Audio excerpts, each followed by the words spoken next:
Hello and welcome to Lorehammer, the 40K podcast, where we have some fun and we tell some lore to some homies. Hey, Christian.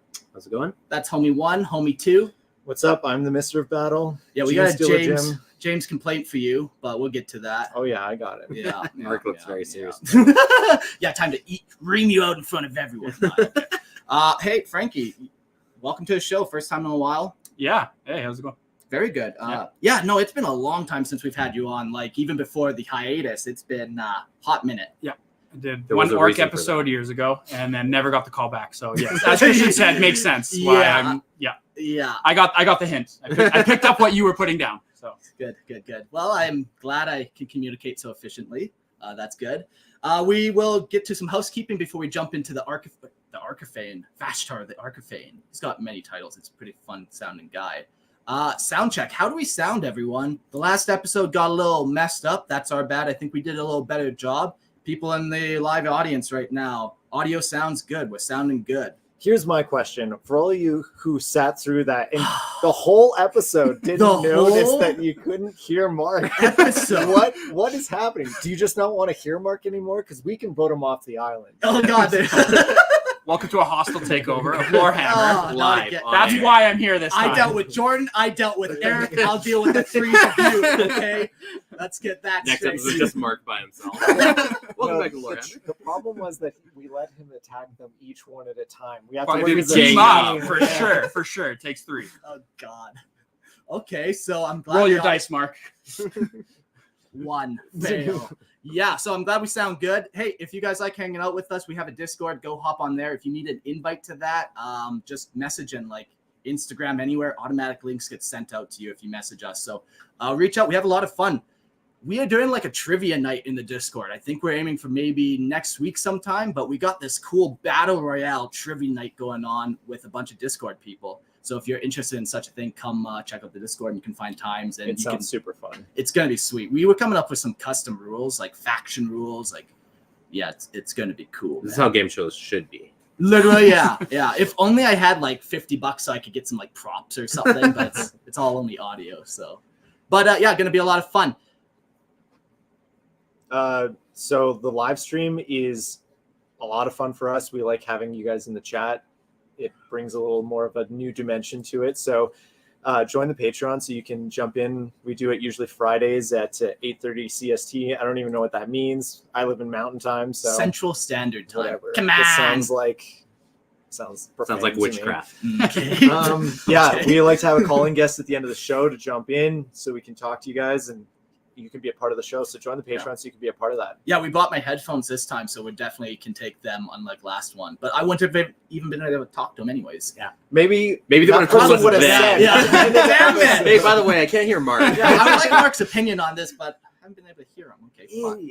Okay. Also, if you like, we do release the podcast on YouTube as well. If you like the video format more, let us know if you like that. Or right now, I think for some of the episodes, we're trying different things. Sometimes we have art to look at. Sometimes it's just Mark's beautiful mug. It's honestly just better to listen to the podcast. We put my money in our pocket that way, and you don't need to watch us. We're just waving around. Or you could do both. Woo, both, yeah. Or now that's how you do it. For all the if you're people a that are true fan, doing multiple listen-throughs, which is absolutely crazy. I do one listen-through on podcast, then one on YouTube, and then one on podcast, then one on YouTube. Okay. Rinse and repeat. Or just give us your money directly on Patreon and save all that nonsense. So you don't even have to listen then. It's kind of like a cheat code. Don't listen to Lorehammer, just give me your money. Save some time. But the best option is to join the live stream so that we can chat with you live. Yeah, it makes the episodes more fun. Yeah. And on that note too, in order to join the live stream, definitely join the Patreon and then get on here, get in here, talk to us. We want to hear you. And also we have an ad-free version of the show on Patreon as well. Yeah, I've been looking into that. I know we had that before, and I know it's possible. So I think I'm going to start doing that again. Okay. So if you don't want to hear ads, go on to Patreon, and they should. I know all our previous episodes are like ad free, so we'll bring them back. Get back that. Yeah. Okay, sweet. So yeah, join Patreon, help us out, help support the show, help support our families, help support creativity, and help it so that we have audio. Yeah. That works. And pay. That's the main thing. I just read that one that said pay your tithes. That's amazing. Yeah. And pay your in-demand bodies. He needs your body too. So today we got an exciting episode.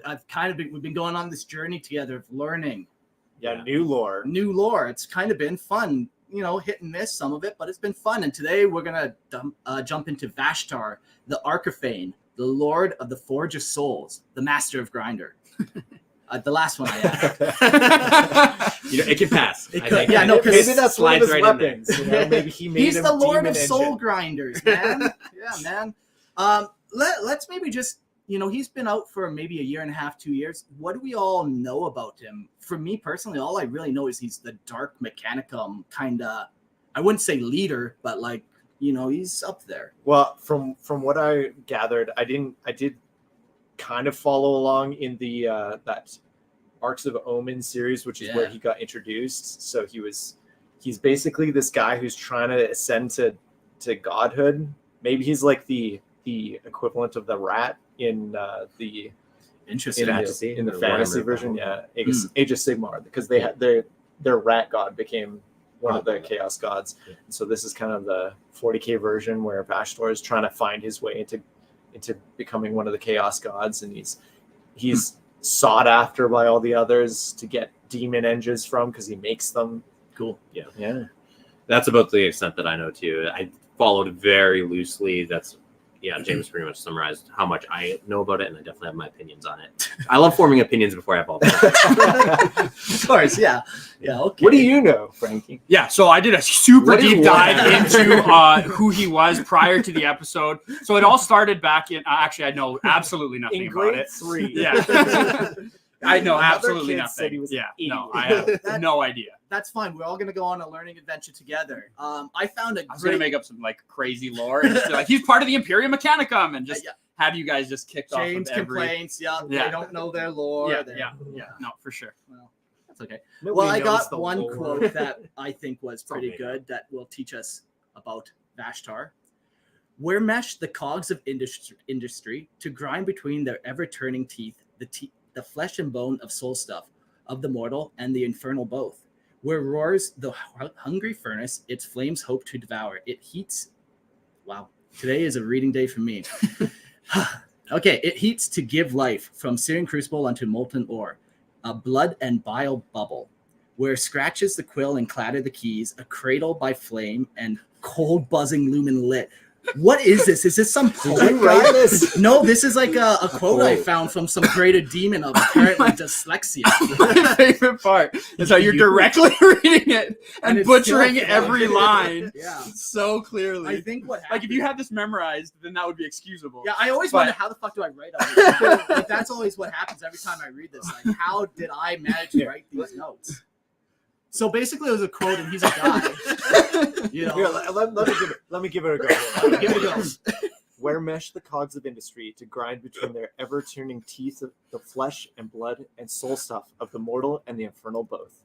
Where roars the hungry furnace, its flames hope to devour, its heat to give life from searing crucible unto molten ore, and blood and bile a bubble, while scratches the quill and clatter the keys, by candle flame and cold buzzing lumen lit, by desperate hand and mind obsessed driven, set free by mortality discarded, where sparks the wire, where writhes the cable, where blends the flesh and the adamant, where wakes the engine infernal, and where laments the bound and bargained soul. There do you find him, there do you see him, and in the seeing does he know your heart, your mind, your price. Where waits Vashtorr the Arkifane, the damnation is his gift. Yeah. So he's kind of just like the god of the machines, and he's in the wire in the industry, and he's in every part of mechanics, I guess. The other key thing that we're going to kind of dive into him before we really get into Vashtar himself. So there's a couple things we mentioned. He's, the master of technology or whatever, but he presides over the Forge of Souls. And I think, talked about this on Lorehammer before, where there's a place within the warp where it's a massive furnace, and demons will go there and battle, and eventually the winners will get their own demon engines and stuff. So he's the lord of that. So we're going to talk a little bit about that before we get into Vashtar, just for some context. And that's called the what is that called? The sorry? Forge of Souls. Forge of Souls. Sweet. The Forge of Souls lies ensconced in the depths of the formless wastes, a realm of despair within the immaterium. This eternal forge is perpetually shrouded in a miasma of black, oily fumes, reeking of forbidden metallurgy and the acrid stench of anguish. A symphony of discordant grinding reverberates through the air, mingling with the anguished wails of countless tortured souls trapped in the eternal servitude. Within this accursed domain, the blind, the ever-mutating demon, forge masters labor ceaselessly under the dominion of Vashtar, the Arkifane, their grotesque forms hammering away in cyclopean smiths that echo the horrors of creation. Vashtar, the demonic demigod of inventors and engineers, embodies unbridled curiosity and innovation, devoid of moral restraint. Driven to the darkest extremes, he feeds on the ceaseless inquiries of mortal minds, embodying the insatiable desire to dominate the force. I think I also need glasses, honestly. I've noticed that since being here. I should get tested. The insatiable desire to dominate the forces of nature. In his relentless quest for technological apotheosis. You know, I was always told this. If you make fun of a guy who doesn't know how to read, You're the bully. You're the bully. No, it means he learned that through reading in his mind, and then he made up his own because he's retarded. That's what that means. Okay. Now, where was I? He reveals in the in the transformation of the natural world into tools of destruction and creation, regardless of the cost. Yeah, it's pretty cool. Like, this is very against anything the Imperium would allow. This, like, inventors and new creation curiosity. Yeah. Right. So I guess the spiritual or maybe long-term metaphor, because like all the chaos gods kind of, they're almost like segments of the 7 deadly sins kind of mingled and smashed together in different ways. Sure. And this guy is a little bit of a difference. He's not one of the 7 deadly sins put into the gods. He's more like Prometheus coming down and bringing knowledge to mankind that they shouldn't have, or Satan. Yeah, like a Luciferian figure. Yeah. He's bringing, hey, really, the goodness is keeping you down, and I'm going to give you this knowledge that actually lets you become more like the divine yourself, and that it's all tricking you. And so that's kind of his vibe that I'm getting from his general description is he's that Promethean figure, bringing the satanic figure, bringing knowledge that you probably shouldn't have. Forbidden knowledge. Yeah. Well, David thinks he's like herpes, and he just keeps coming back. So that's David. Is there something you need to tell the chat? No, I do agree with James. Although I do struggle with the way he's described in that, like, a lot of the chaos gods, like, they're negative emotions more or less. But curiosity just seems like such a strange. Yeah, like unbridled curiosity. Like I think that's why this is a personality trait. Like, he's not a chaos god, is the I was thing. literally about to ask. So like he he's doesn't abide by the he's a same being still. Exactly. Yeah. He doesn't. We'll get into him. And there are later. other entities in the warp that do embody other feelings and emotions. Yeah. It's just emotions that feed into it. So in all fairness, it does work, and I do like that angle of it being like forbidden knowledge, but I don't get it's that necessarily. It'd be cool if they leaned into it more, and he's so fresh. He's influencing tech priests or something, right? Like, hey, don't you wonder if you could do this? And then, like, corrupts them that way by their constant pursuit of knowledge. And again, you get into the forbidden, very Thousand Suns. But again, I don't know if that's us reading into it and giving too much credit. We'll get through. We've only read 2 pages, and I've had enough. 17 Mark, I'm done. pages. So. Okay, yeah, never mind. I'll keep my questions for later. Well, always ask your questions. Well, yeah, I'm not gonna. To the listeners, I'm going to apologize for my lack of lore. I honestly probably shouldn't be. Yeah, exactly. I was like, I probably shouldn't be on a lore hammer show. Yeah, talking about now, lore. though. But I'm here to learn with the listeners who might not know. Exactly. So I'm going to ask the dumb questions and try and relate with people in the audience who might also feel the same as me. Now, I will fight you on that because I typically hold the dumb person. Dang it. You just take a step above that. All those. What faction does he belong to? So he's like a dark mechanicum, like. But he's like chaos. undivided. So he's part of chaos. So he's chaos. All the chaos gods come to him. Yeah, he doesn't swear loyalty to anyone. Oh, that's super cool. I was wondering that. I was like, is he going to fall under like a Slaanesh, or is he going to fall under like a? Yeah. I tried to throw that out there to like let people think I knew what I was talking about, but that's the only chaos god I can name off by. And why that one? Don't check the search history. The internal fires that rage within the cavernous laboratories of That's nerve. They're assholes, hey? That's crazy. They won't let me Dude, breathe. that's crazy. And then it's like the pressure's mounting now. Okay, you know what? It'll be us versus them now. Yeah. Fuck 'em. No, Okay, these guys are assholes. I'm here, Mark. let's read together. This Please, is an hold other- my hand. This one is the violent takeover hand. of Lorehammer. The hostile takeover. Are stoked by the anguished souls of the damned, fed by the colossal bellows that scream with the life of their own, tended by legions of semi-sentient nightmare creatures. From the vile depths of the forge emerge a plethora of hideous, unholy weapons forged in the dark alchemy of chaos. Demonic energies intertwine with arcane metals, birthing jagged blades, sweeping swords, and barbed whips, each a testament to the blasphemous artistry of chaos artisans, ready to be wielded in the endless carnage of the great game. Yet even these lethal instruments pale in comparison to the greatest creations of the demonic smiths. Foremost among these are the terrifying demon engine known as the Soul Grinders, a horrific amalgamation of the most potent demonic entities and war machines drawn from beyond the Immaterium. These abominations often rise from the wreckage of the great demon engines and possess vehicles, the remnants of mighty battle tension, titans of the Legio Mortis, or the rampaging defilers of the Traitor Legions. As the flotsam and jetsam of the galaxy, forever at war, these ruined materials flow through.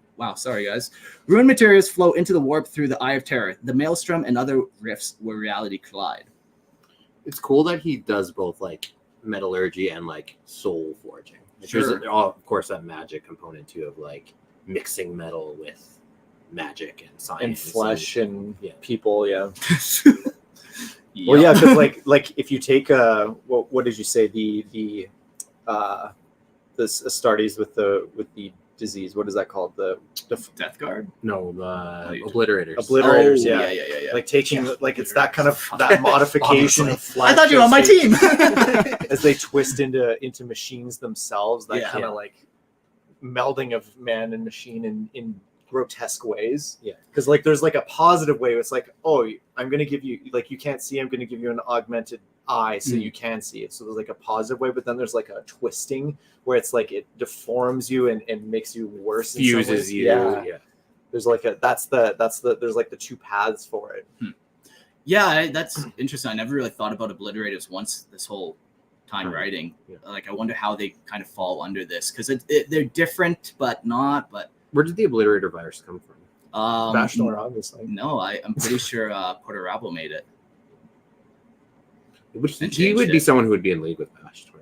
I would I imagine. know he's not, but you would think they Yeah. pretty much align. I think I'm gonna write that down at the end, obliterators, and we'll come back to it and see like where would they fit in this? Because I think they fit somewhere in here. Like, I included the Forge of Souls and Soul Grinders in this episode, but yeah, maybe obliterators would be interesting.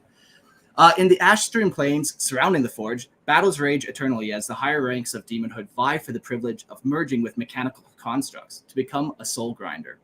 Unlike their mortal counterparts, these steel and ceramic shells can sustain a demon for Terran decades, even centuries, allowing their forms to evolve into grotesque reflections of the demonic essence that inhabits them.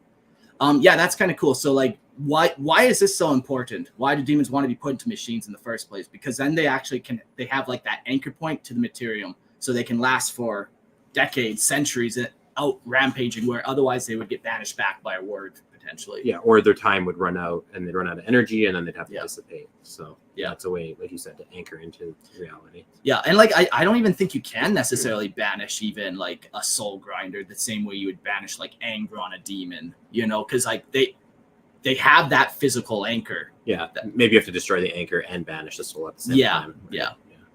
Same as like a possessed person. Yeah. You have to destroy the mortal. You'd have destroy it all.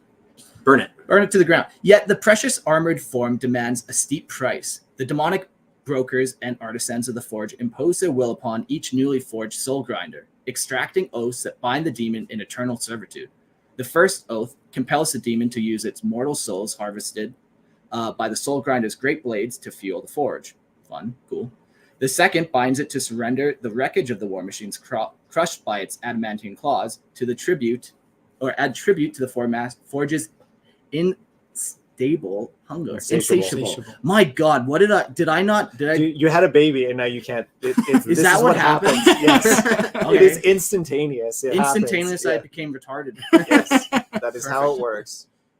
Well, we won't read that last line. We'll skip it, and then we'll read this one. When the dark Magnus of the Warp's Mist invokes the rituals of summoning to call forth an incarnate demon engine, the source of this monstrosity is likely the Forge of Souls. Every life the machine demon reaps condemns another mortal spirit into the service of Vashtar, binding them to the eternity of torment within the searing furnace of the Forge. An unending cycle of suffering that fuels the relentless machinery of chaos. Yeah, that's a fun place. It's just screaming, people getting burned, and then screaming. Sounds like hell. Yeah, well, yeah, I suppose, but also there's like creation and beauty and artistry and science. and science. The interesting thing I'm curious about as we go through this, how much of what is described is actually going to line up with creation or perversion. Because like when it comes down to it, good things can create. Like a new thing can be good. Like when you make, I made a hammer. No one's ever made a hammer before. It's good. It's great, right? But like when something is evil can't really create things. It just corrupts things that already exist. In the words of Tolkien, yes. Well, I don't know. I think that's that came from James, Christian. James R.R. Tolkien. But I think that's a philosophical position that's fairly common. Yeah. But anyway, the idea is, I'm curious how much that will align with this. Is he actually creating new things, or is he more corrupting what exists? Yeah. Well, you can almost look at it too. Like, okay, so yeah, what do you use to that creation? What does that do? So all his creations destroy. So it's like not good. Or he's like, taking. So even if he's making new ones and it's new and unique and perfect, it's still aimed for destruction. Therefore, not good. Or the idea that like, okay, he's taking demons and he's smacking them together with machines that are already made, or he's taking souls and like he's slapping things together that already good and work and function on their own and slapping them together for a destructive purpose. So I'm curious, is there actual things that he's creating? And I guess we'll figure that out as we go through. Like, are there things he's making that are new, or is it just perverting things that already created? Yeah, I mean that depends. He's just like space hulking everything, just like smash. I mean, like together. Add some warp. See energy. what happens. It's like I don't even know what's gonna happen. Yeah. I do struggle with that a little bit in that, like, how far do you like if he is the chaos god of ingenuity? I think it's implied that he is creating new things. Sure, he has to be. Well, I'm asking the question. Right. I just want to clarify too. He's not the chaos god. He's not a chaos god. The aspiring demon, whatever you want to call him. Yeah, but I'm also aspiring demon. That doesn't mean I'm anywhere close. Like, doesn't mean I'm. I got a lot of people to kill. Like, yeah. Yeah. Okay. Fair enough. Correction. Sorry. Whatever the demon of ingenuity. I think that implies some kind of newness to it. Also, like how far do you want to take invention, right? Like if you cut down a tree and shape it into a wheel, like you didn't invent the wood, you didn't invent the tree. Right? So like, I mean, those all taking raw points. resources and converting them into something different is really all we can do too. As right, total, like we're not creating matter. You can't. I agree with that. But it'd be more like the idea of creating a new functionality is what I'd be like. Is he like, oh, I'm the god of ingenuity in his own mind, and I made this new engine that can make me go faster? Is he doing something like that? Like, is he truly creating something that didn't exist before, or is he taking things that already exist and corrupting them? That's what I'm curious. Okay, and I don't have an answer. Yeah. I can make one up if you want to hear. No, just read the card, you idiot. Read the card, you idiot. Right. Vashtorr the Arkifane looms within the darkened heart of the Immaterium, where the Forge of Souls crackles with the tortured screams of twisted metal and broken minds. Bearing the sinister titles of, quote, Master of the Soul Forges and the God and in the Machine. You messed up. No, sorry. Yeah, you're an asshole. Yeah, that was probably the closest I would ever get, though. I don't like this feeling. That's what I've been doing to you the whole time. Watch. Now he's gonna get worse. Yeah. Pressure. And he's wearing glasses. What's your excuse? Shut up. He is a nightmarish incarnation of innovation, stripped of morality. In the unholy forge, where demon engines and cursed weapons are hammered into existence, Vashtorr reigns supreme. his will twisting the very essence of creation into machines of horror. Unlike the demons tethered to the will of the four chaos gods, Vashtorr stands apart, his birth a grotesque manifestation of mortal ambition. He is a dark reflection of humanity's obsession with progress, born from the relentless pursuit of knowledge at any cost, and the horrors that often follow. Yeah, I have thoughts on that, but we'll save it for later. Vashtorr embodies the apotheosis of invention. He is the twisted patron of inventors and engineers, the god of artisans who seek to dominate the natural order. His essence is fueled by mortal curiosity, turned malignant, a hunger to conquer the unknown, to manipulate the very fabric of reality, indifferent to the cost and suffering. So that gives me that implies the mastership of nature angle. Yeah, that kind of Francis Bacon rape of nature exactly attitude. Yeah. Here's my problem with what you've just gone over though. The overlap with Zeech is hella high. Yeah. Like we talk about forsaken knowledge or whatever secret knowledge. I mean, it's changed. I think there is a slight difference in that Vashtorr seems to be the idea of this is knowledge that is it's a deception almost. I keep viewing it as Prometheus or Satan tempting you, whereas Zeech is more it's almost the arrogance of knowledge. I'm gonna be so prideful in what I know that I'm gonna know everything. Yeah, and then for an example of that would be the Thousand Sons trying to always do something because they think they know, and then they turn their whole thing into dust because they didn't. Yes, exactly. Know. It's the arrogance of knowledge is what I get from. But that's what I get out of Vashtorr here, is that the desire that humans have to dominate nature and oh no, we know better, we can control the environment, we can. That's what I mean. Is there's so much overlap. It's a little muddled where these two guys. I'll just say again, he's not a chaos god. He's just some guy. Demon. So how he aligns to the four chaos gods doesn't matter because he's not. Yeah, sure, he doesn't. People aren't channeling his energy. He's not gathering energy from the universe. So he's his own thing. We're essentially talking like chaos demon prince. Yeah. But which not I even mean, that because that's even tied to something. Sure, but that's saying Angron overlaps with Khorne. Well, of course, right. But he serves Khorne and sure. Khorne. But in this case, he's his own guy. Right. But there is overlap there, right? Yeah. Is Vashtorr feeding Zeech? It doesn't seem that way in the way he's doing things, right?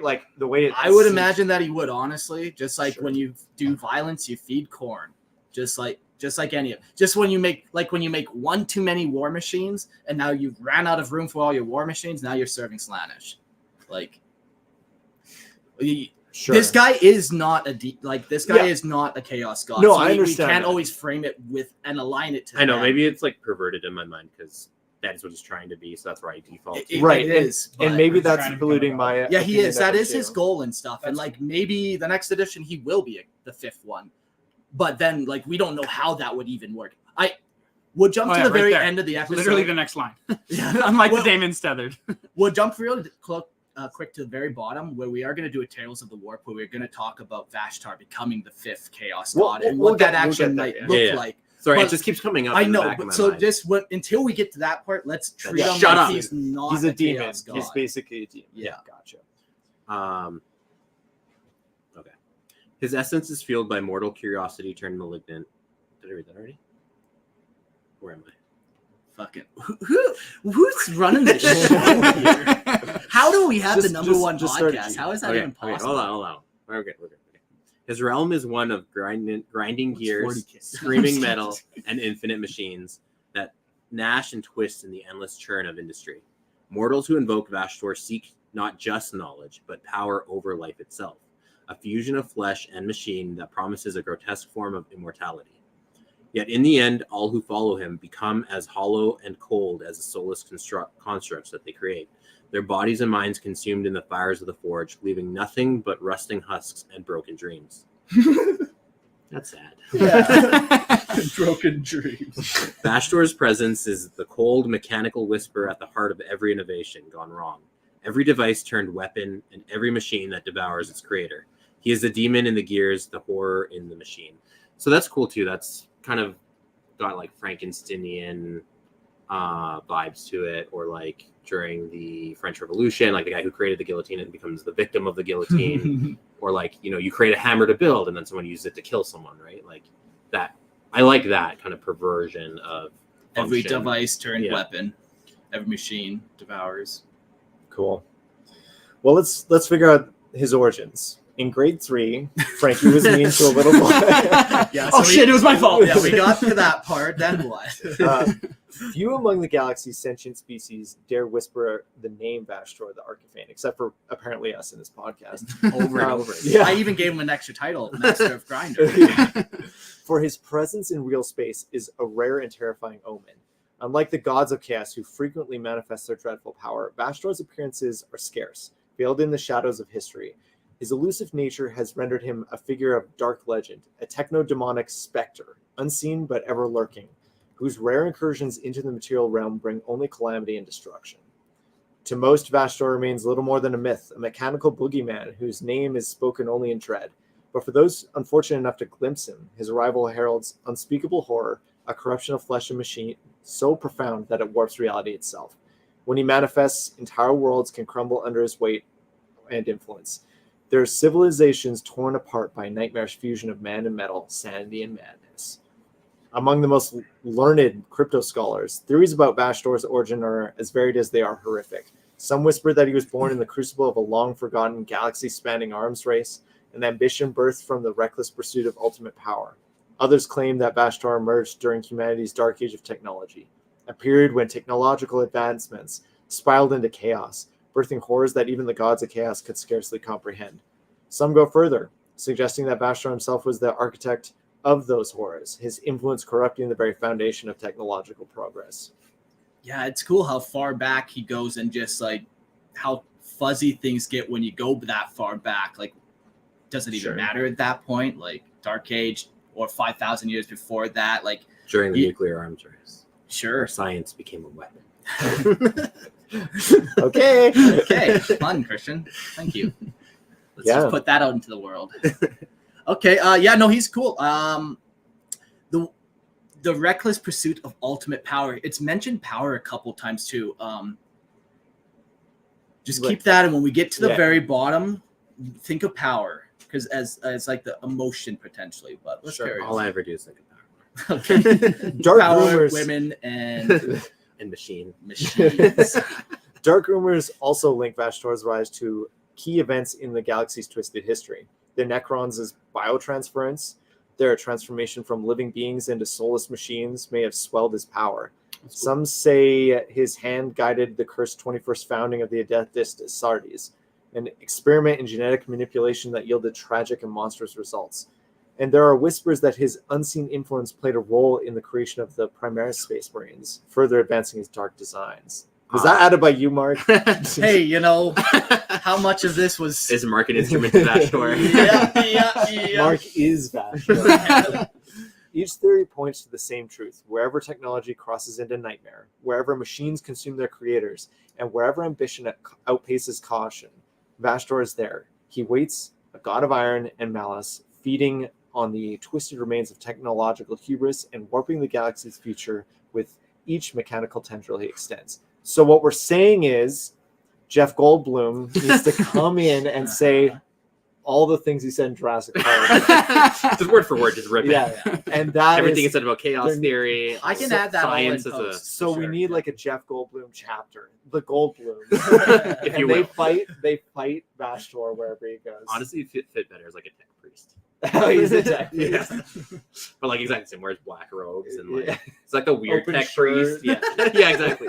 Showing that body. Yeah. That's the way we So this like is super cool. So it's like, correct me if I'm wrong here, again, taking the less learned approach to this. So is it like that any like basic like faction or whatever that does anything with technology grows his power and like grows his like influence, or is it that he's influencing those types of things? So like when they were mentioning like the Necrons, basically like did that grow his influence or did he influence that? Like, so yeah, once again, we went right back to the chaos god idea. He's Right, not a right, chaos right, god. So right. yes, Sorry, he's doing the sorry. second one where yes, it's influencing. So more he's than, influencing more than Yeah, so thriving maybe off he of. was talking to and the like- Satan when they decided to do that. That's super cool. that might be That's too super old. cool. Like Sure, but but the sure. idea would be that okay, the Satan are thinking of doing something. How do we deal with these Necron? And he's like whispering in their ear, like, hey, yeah. Right. maybe Have if you you turn did them into this. machines, Right. that'll like, and then that would even fire back on them, which would be even more his Yeah. design. Like, oh, Cool. now they made the You're a Necron- victim of the thing that you created. Exactly, Ah, I like your So conspiracy he's, theories. he's like Excellent. setting it up. Excellent. Someone in the chat also mentioned the Men of Iron revolt could be potentially Sure. an He's avenue whispering of in influence. ears. Yep. Yeah. And then someone said something about Steve Jobs there. So that's where Steve Jobs disappeared. There was one little other part you said to that, but I forgot what it was. You said you had two options and then one other Just thing. read again from the top. Jim. Nah. Mark will get it. Okay, whatever. We're starting in section Nope. again. No, Carry he'll on. come back. It'll come back or it won't. The master of the Forge of Souls. Cool. However Vashtorr came into existence, he is neither a fallen mortal daemon prince nor a demonic spawn of the Ruinous Powers. His essence is something far more insidious, a creation that exists outside their tangled webs of ambition and decay. Vashtorr claims his own domain within the nightmare realm of the Immaterium. His is the Forge of Souls, a colossal metaphysical foundry where the heat of infernal fires melds with the cold precision of steel. In this hellish place of dark iron, clattering gears and pounding pistons, infernal pacts are brokered and demonic forms are twisted into grotesque engines of war. You know, they keep mentioning iron. You know, we've gone past iron now. We have steel. They probably have better metals. Adamantium. Adamantium, yep. Plysteel even. Yeah. Here's the Lord of Plysteel. Those have the same ring. Yeah. In the Forge of Souls, is it demon or Damon? It's Damon, isn't it? It's demon. It's demon? Yeah. Okay. I've Damon. I've literally always wondered that from like way back when I was playing Warhammer. I would read stuff. I'm like, it's Damon. For sure it's Damon, but it's demon. So I thanks for like clarifying. that Damon. I like that aspect. In the Forge of Souls, any demon, no matter their allegiance to a chaos god, may come to seek an audience with Vashtor's essence brokers. These beings offer a path to power for those willing to pay the price, a chance to escape their masters' shackles, to rise in strength, or to circumvent the shame of previous banishment from real space. The demons who find themselves at the doors of the Forge are desperate, hungry for salvation or dominance. Yeah, like dominance, that's another one of the power things. I feel like power keeps Yeah. coming up. For And sure. master Where, over, like, yeah. master over nature. It might be master- that Francis Bacon kind of Angle, ideas. Yeah. It's almost kind of Sauron too, right? Like Sure. Yeah. bringing Well, like when you industry to and dominate. order and domination. Yeah. Love that. Love that Sauron character. He does keep coming up. I mean, like obviously Tolkien's so like foundational to so much fantasy, and 40K is just Appreciate fantasy in the future. But Yeah. it's obvious that his like Influences his come themes from. come up everywhere. Yeah. we got a comment. Potato, demon, Matt Damon, pick your poison. I really appreciated that one. I felt like that one was directed at me, so all are welcome here. Is it a potato or is it not a potato? All things either are or Or are not potatoes. Matt Damon. Now we're confusing the analogy. Vashtor's brokers are more than eager to strike their grim bargains in exchange for mortal souls, harvested in blood and suffering and offered up to the unholy furnaces. These demons are consumed by the Forge, fed into his dark machines. They emerge as horrific amalgamations of flesh and iron, reshaped into daemon engines like the unstoppable soul grinders, the titanic calamity engines, or the infernal bombards. These nightmarish creations serve as tools of destruction, eternally bound to the will of the Arkifane. That was written twice there. I didn't just have a brain lapse, okay? So that's not on me. It's the infernal. Also, I decided I'm going to switch between daemon and demon every time I read it, so That's good. not to leave anybody left out. Yet not every demon can afford the steep price of transformation. Those who offer less to the soul forges find themselves enslaved, forcibly melded into the machinery of the forge itself. They are made to serve Vashtorr, their bodies fused with iron and steam, marked by cruel manacles, chains, and mechanistic grafts that symbolize their indentured servitude. These demons are forever trapped in the service of the Arkifane, their souls bound until their debt is repaid, a price that many will never be able to settle. That's super cool. Once again, the That's super slavery cool. component. Yeah. So this is like a thing that kind of confuses me in 40K. And there's seems to be sometimes it's talked about like your soul is just in the wrong place at the wrong time and it can get consumed by warp beings. And sometimes it's like you have to actually give it to a god to a demon or a god in order for it to get taken. And I'm never sure if that just like writing particularities and there's not actually a set rule about it. Because, for example, Fulgrim has to give his soul to the demon in order for it to like truly take hold. Yeah. But also like this is this is other things like Khorne can just steal souls and Eldar just get consumed. It's the difference between willing and unwilling. Yeah, I'm never really sure because like in the Eldar case, I could say, well, it's because their ancestors created Slaanesh, and that act in and of itself could be the act of debt. Yeah, that gives yourself to Slaanesh, so you're being pursued because of what your ancestors did or what you did as an Eldar. That makes sense to me. Okay, I can put that aside. But the just like if they just kill things, they get their souls. I think both are possible. I don't see why it's a conflict necessarily. Yeah, like like it's not a conflict.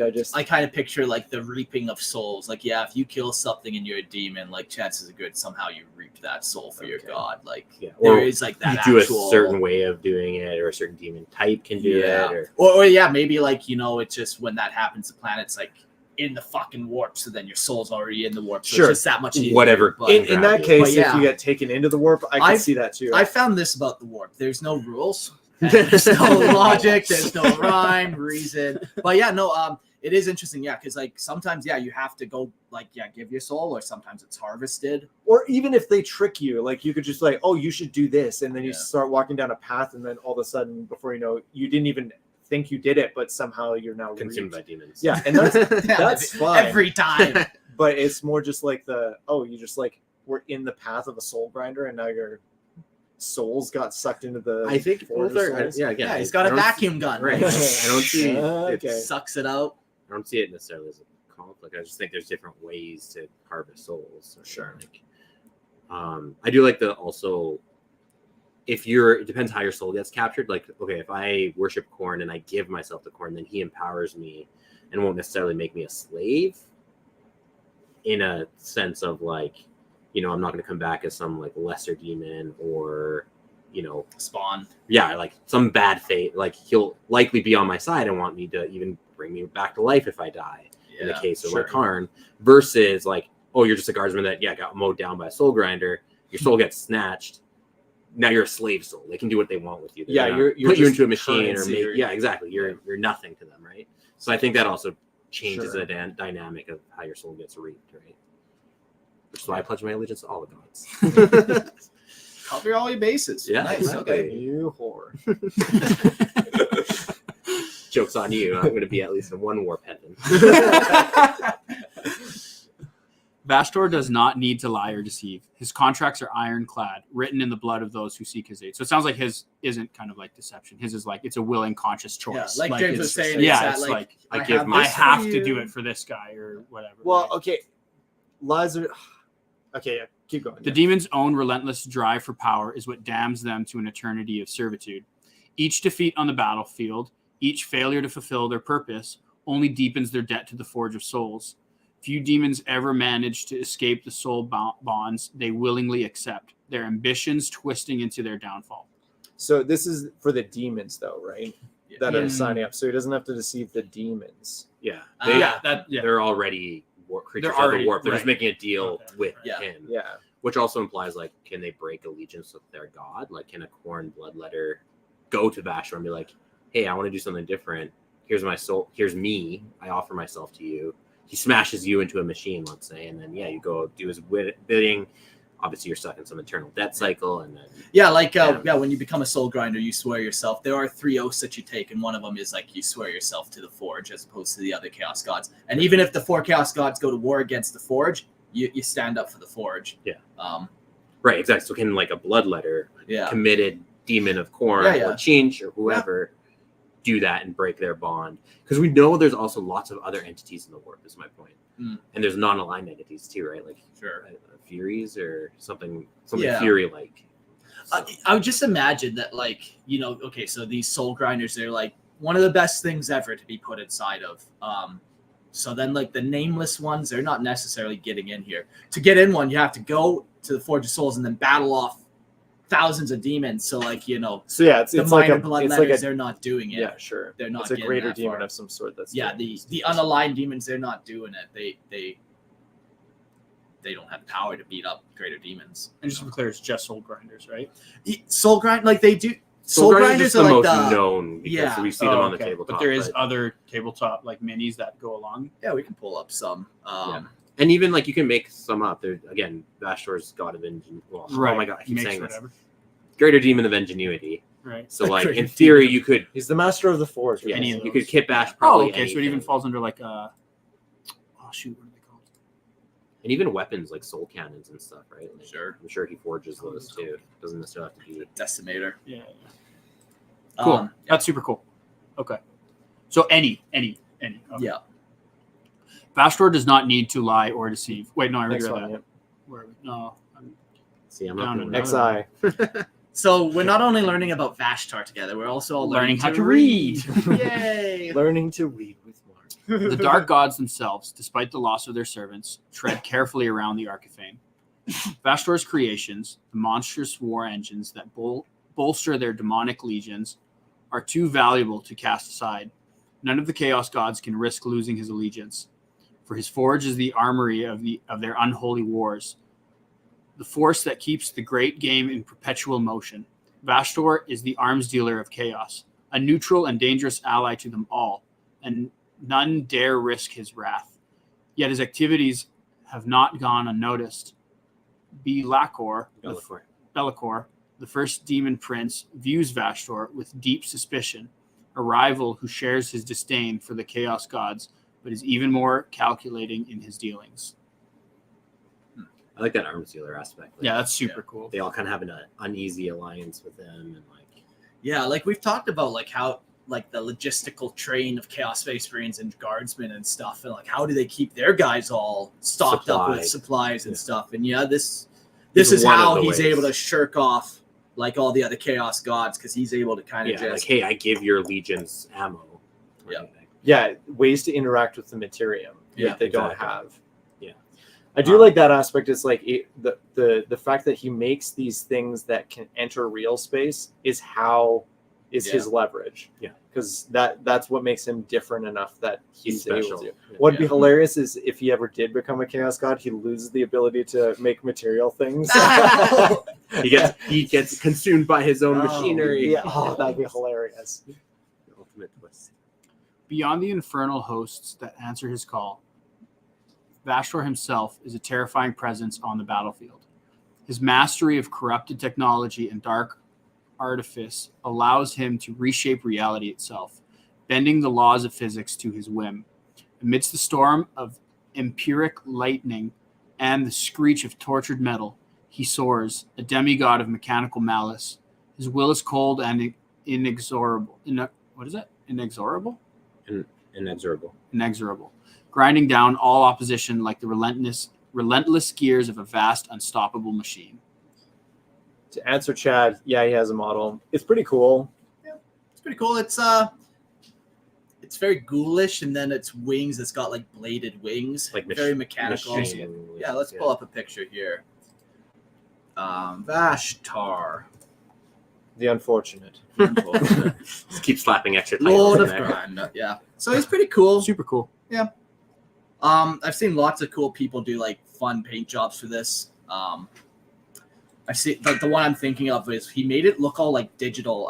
I don't even think I can really describe how he did it, but like he painted like it just like almost think like Matrix green like thing, but it wasn't quite that, but it's very similar to that kind of Like concept. Necron feel. Glowing green runes of data. like Sweet. data flowing, like veins of data. It's cool. That's cool. I like That's that a cool model. interpretation. So we're going to jump into what Vashtar got up to in the Arcs of Omen campaign, and this is kind of when he came out. this is the most notable thing I guess he's done. Well, more what he's done for 10,000 years eventually, I'm sure, but this is his big thing. Yeah, he just started, so like they just haven't written it yet. Yeah. But he's been around for a long time. Yeah, but he's also always been there. Yeah, but plenty of room to add stuff, which is nice. Like since he is going to be such a main kind of. One of the interesting things, like to jump back a topic, is like he has origins. So is he not a demon then, or wasn't born a demon, or was he? Right, because now it's sounding like he's a chaos god again, because chaos gods are created. No, but it doesn't have to be a god to be created. Like he could have been he could have been like a creation of the dark age of technology. Maybe they but that's how the other gods are created. No, but like I think they made him. Why would they do that? I don't know. Maybe they thought, hey, we'll make this machine that creates other machines, and it's like this self-perpetuating. I think and I'll you're just reading way too much. I'm throwing that out there as a possibility. Sure, anything is possible if you think enough. Well, I'm saying he has an origin. Yes, but then that's where I'm saying. Demon. Yeah, and that's what I'm saying. He's sounding like a god because gods are created from the machinations of real space. But couldn't he just be a demon ascendant, like a demon prince? But demon princes aren't spawned by humanity, or any species. They're not spawned though. You need a god. No, you don't need a god. No, you don't anymore. Prince. Yeah. No. Sure. Yeah, you just need. So he could. That's why I'm saying he could have been created in the dark age of technology. Sure, for everything. I just don't like that explanation specifically. What do you like then? Tell us your nothing. He likes nothing. Last time on the show. Normally I don't say that, but that's it. Last time, Christian, I've had it. Arcs of Omen campaign. Vashtar the Arkifane, the master of the Forge of Souls, emerges as essential and insidious force of the Arcs of Omen campaign. His involvement is a calculated act of dark ambition. Unlike the more overtly destructive chaos gods, Vashtar's presence is one of cold, mechanical precision, manipulating the galaxy's fate from behind the curtain of war. His role is not one of mere conquest, but of a deeper, more disturbing design, the realization of an ancient plan to seize ultimate power over both the material and immaterial realms. In the Arcs of Omen campaign, Vashtar allies himself with Abaddon the Despoiler and the Warlord of Chaos Undivided. But this alliance is not forged from the loyalty to Abaddon's cause. Vashtar is no servant of the War Master. Instead, he views Abaddon as a tool, a means to further his own machinations. The campaign centers around Vashtar's dark and unfathomable plan to construct an artifact known as the Key, a device of such terrifying power that, if completed, would allow Vashtar to unlock the hidden mechanisms of reality itself. His ultimate goal is to ascend to true godhood, transcending even the boundaries of the dark god's influence and becoming a force of unchallenged dominion over both the warp and real space. So it sounds like he's actually trying to go beyond not just another chaos god. Yeah. Beyond the gods and beyond reality. And I guess because he has that ability to holster people into or anchor people on the real space. He has feet in both worlds so much. And he wants to control both. Yeah.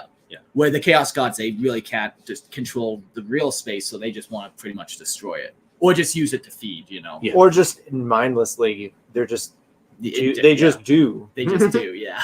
It just do be like that. It should be a shirt. With just some chaos gods on it. Just killing someone. It just do be like that. All right, guys, I'm in charge of your new merch. So okay, perfect. You can ship it out. You can fund it. You are the Vashtorr of Warhammer. Oh, crap. Vashtar plot hinges on the use of the Arcs of Omen, massive space hulks imbued with infernal power. These hulks are vast amalgamations of wreckage fused together with dark energy and demonic will. Each arc is a nightmare of shifting corridors haunted by the warped remnants of its previous occupants. And teeming with the war engines and demonic creations Vashtar has forged in the depths of the Immaterium. He sends these arcs out into the galaxy, not just to spread chaos, but to gather components needed to complete the key. The arcs are a vessel of destruction, but more than that, they are tools in Vashtar's cold, methodical quest to reshape the cosmos to his will.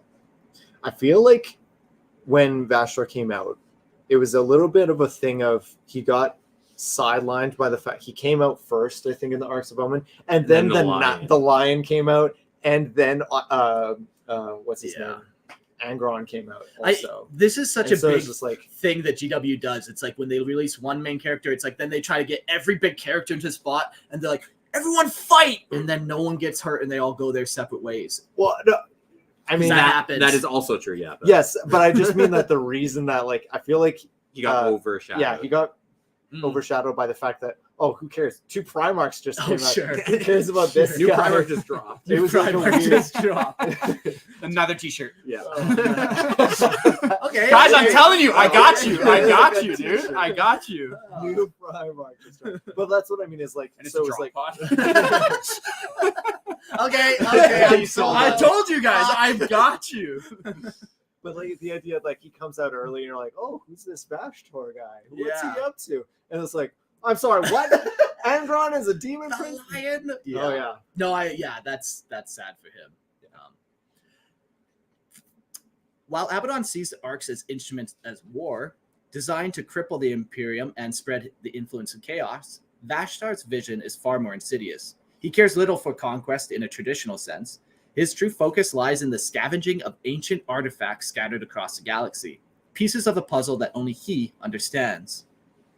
Each arc is a searchlight, probing the forgotten corners of the galaxy for these relics, each one a key to unlocking the deeper mysteries of the key. Vashtar's twisted intellect perceives the galaxy itself as a great machine, and he seeks to seize control of its workings, bending the gears of fate to his cold, methodical will. I think it would be hilarious if the key Was the friends we made along the way. That's Lorehammer. Key. was just like not anything useful at all, and he just spent like Years. 10,000 years looking for this Wasted. key. Yeah, but he plays it off like, no, trust me. Give it another 10,000 years. See my insidious plan. It's all coming together. Has anyone ever seen the TV show Heroes from maybe like 2006 era?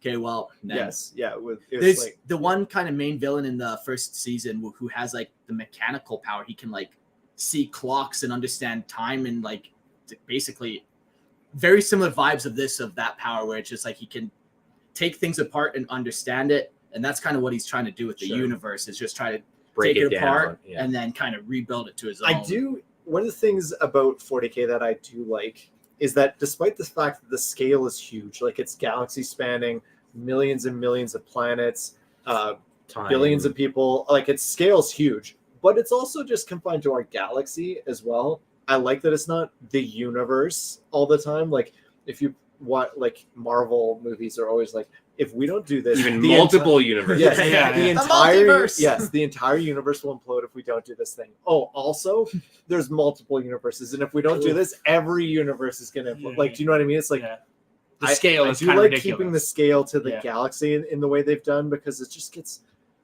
yeah, too even many like galaxies with, gets too much. even with the warp, like it's a parallel reality. It's not like it mimics our own in a slight Well, perverted way. and it's just still tied to our galaxy. Yeah. It's not like we have to worry about like what Nurgle's doing in Galaxy B. we should be though. Worried about it. You don't know what he's up to. out We there. don't know.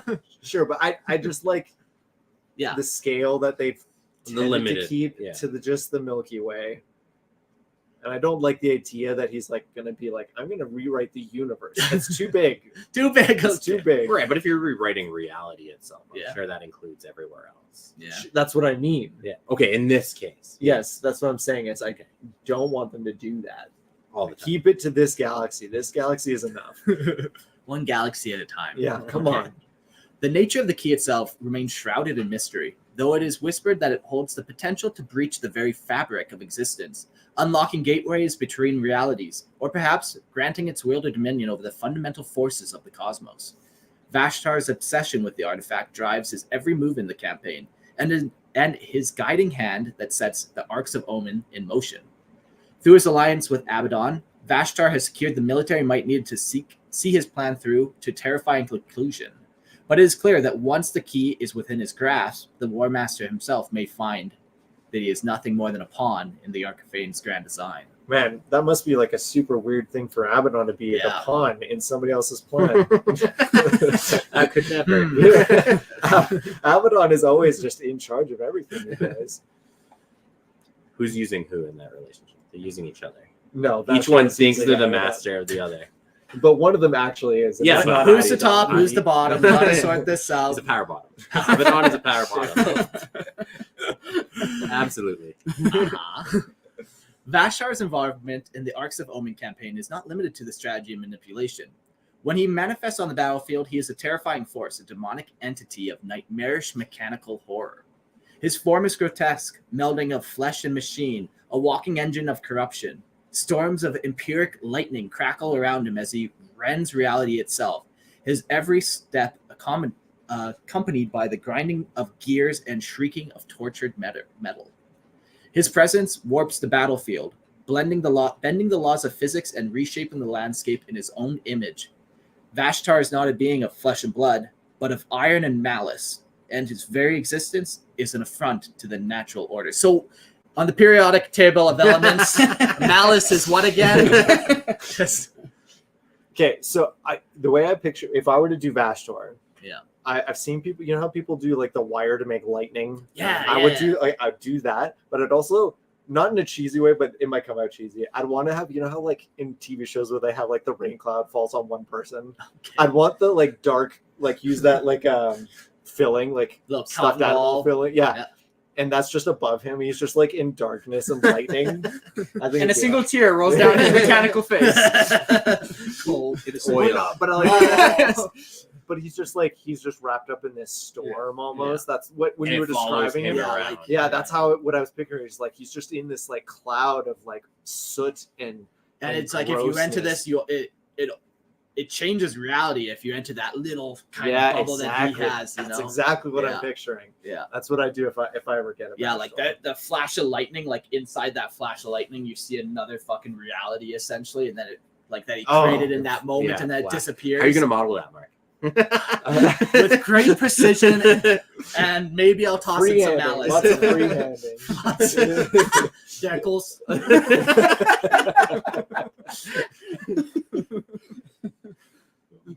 As the campaign unfolds, Vashtar's dark influence spreads across the galaxy. The forces of the Imperium, Necrons, and Xenos all find themselves drawn into the web of his schemes, and each piece of the Arkifane's greater game.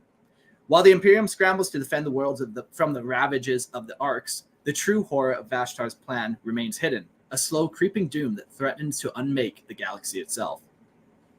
The Arcs of Omen are not just weapons of war, they're instruments for a more terrifying purpose, one that may herald the rise of a new god, born not of flesh or warp-spawned hatred, but of cold, unrelenting logic of the machine. Vashtar's ultimate victory would mean more than the fall of the Imperium. It would mean the end of reality as the galaxy knows it. The rise of a new order where technology and demonic power are fused into one nightmarish whole. The Arkifane's ascension would see the galaxy reshaped in his image, a realm of dark iron and soul-bound machines, where mortal life is nothing more than a fuel for the gears of his infernal empire. In the Arcs of Omen, Vashtar stands on the precipice of godhood, and the galaxy teeters on the edge of annihilation, waiting for the cold mechanical hand of the Arkifane to claim it. Is it so bad if he took over? I'm just saying, everyone gets to be fused to a machine. Yeah. We all live forever. Yeah. He's the Omnissiah. Yeah. Perfect. You're onto something. Yeah. It's kind of cool. We got a comment here, Nero. Could the Golden Throne be part of the key then? Unknown powerful tech? It's possible.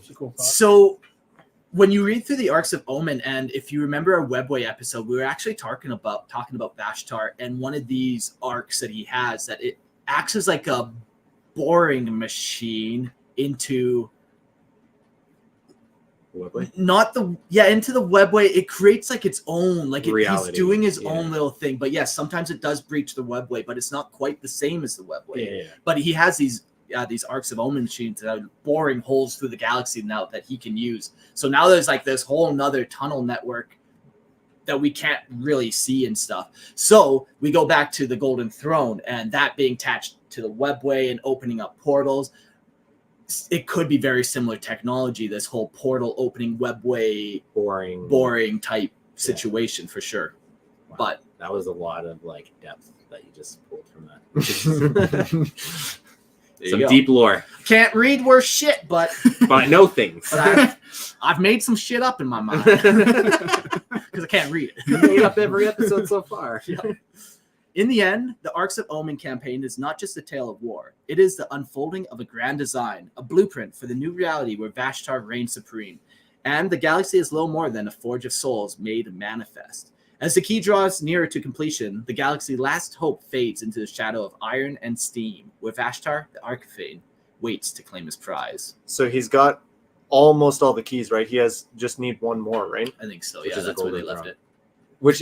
That's canon. Yeah. So like he's just gonna get blue balls for the rest of the lore because he'll never do it. Yeah. So he'll never progress. He's got all the keys except for one.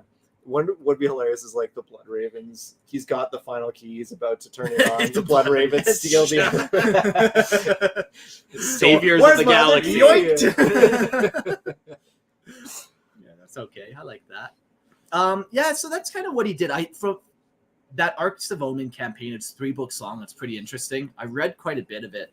I think the coolest part was definitely just those boring machines, and the rest of it, he's a cool concept.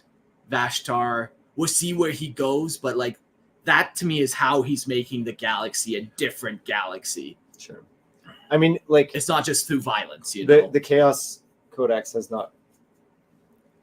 Is he in the Chaos Codex? Chaos Demons Codex, or is he in the Chaos Marines? I wish wouldn't he be in the Arcs of Omen? But well, yes, but I don't even know how the Arcs of Omen, the rules work. The Arcs of Omen are the previous edition. They're not in. They were in the 9th. Oh, edition. okay. They're not not even released a new demon book since then. That's why I'm asking. Is like, what book is he in? Is he considered the Chaos Demons Index? I don't know. I don't dabble with chaos. I don't mess with that. Apparently, it's in the 10th edition Chaos Codex. Right. So demons. It just says chaos, so I'm assuming. Okay. Okay. So maybe it's all run. I don't like I said. I don't mess with chaos. I'm not a filthy degenerate. Oh, so Jax is saying he's in the Chaos Space Marine Codex, but he might also be in both. Yeah, and like I keep hearing rumblings of them doing Dark Mechanicum stuff, like an actual there's always Dark like Mechanicum. a little sneak peek or like a little rumor drop or. And if like that was the case, he would be in that book in my mind. Oh, for sure, for sure. Yeah. There is the element of him being just blue balls forever.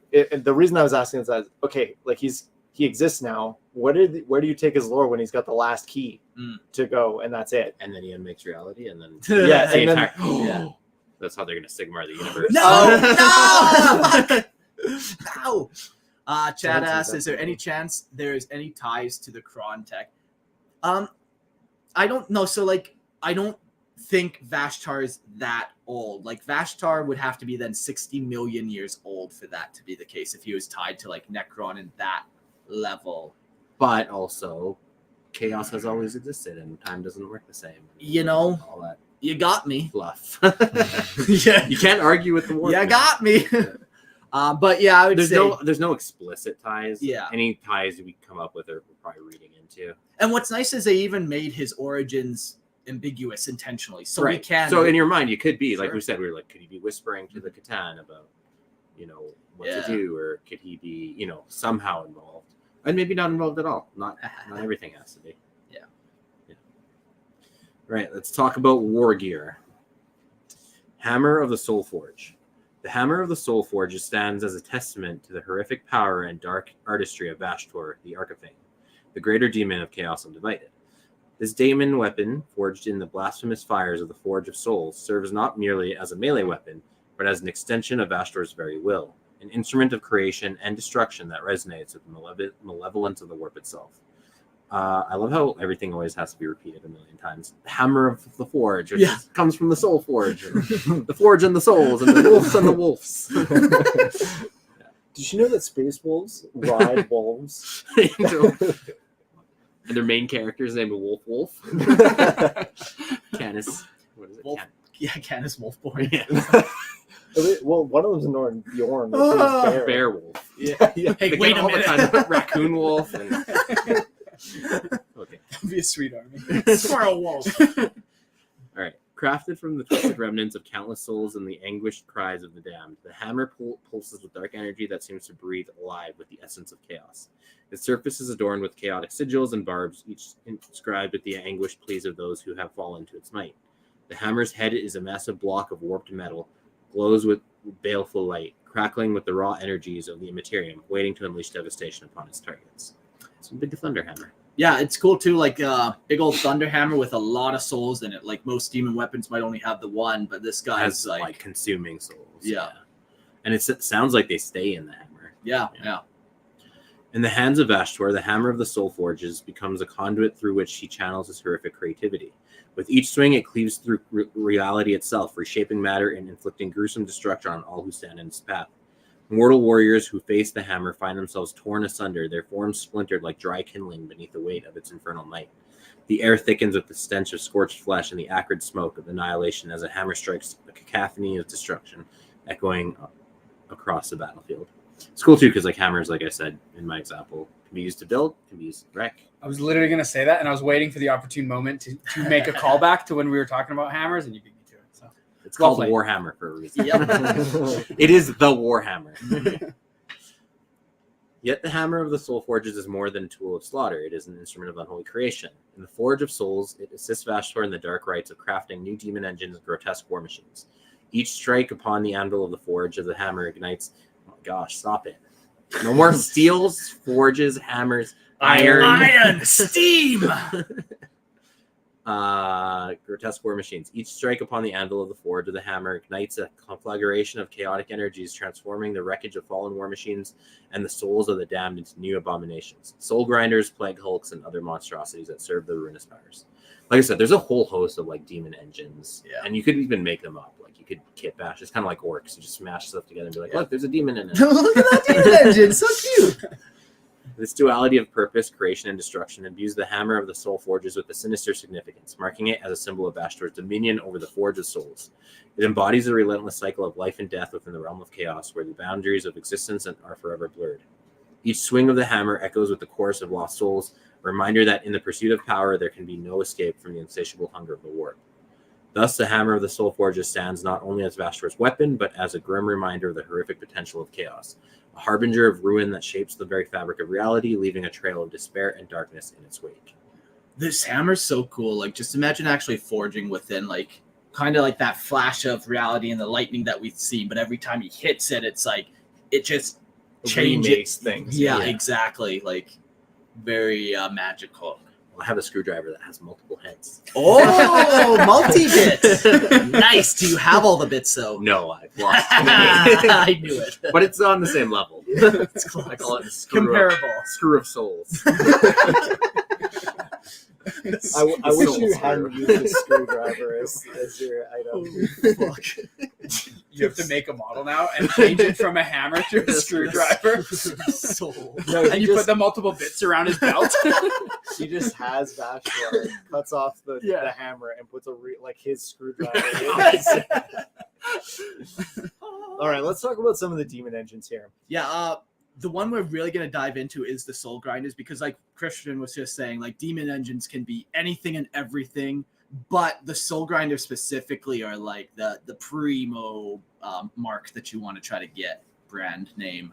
Yeah. Even though can you like work up to a is soul grinder? atrocious. Like, could you become like a lesser It's fine. like engine and then go to Vashtorr and then be like, hey, actually, I would imagine, yeah. you know, my lease is up on this one. Can I get a newer model Trade it and then in. turn it eventually into a soul grinder? Yeah, I would imagine, and like You even just smack like the hammer and you're exactly. yeah, or you just like smashes you with another demon engine, And like then and now you're this creates weird, a like, new one. extra demon engine thing, like. and you're the exhaust pipe.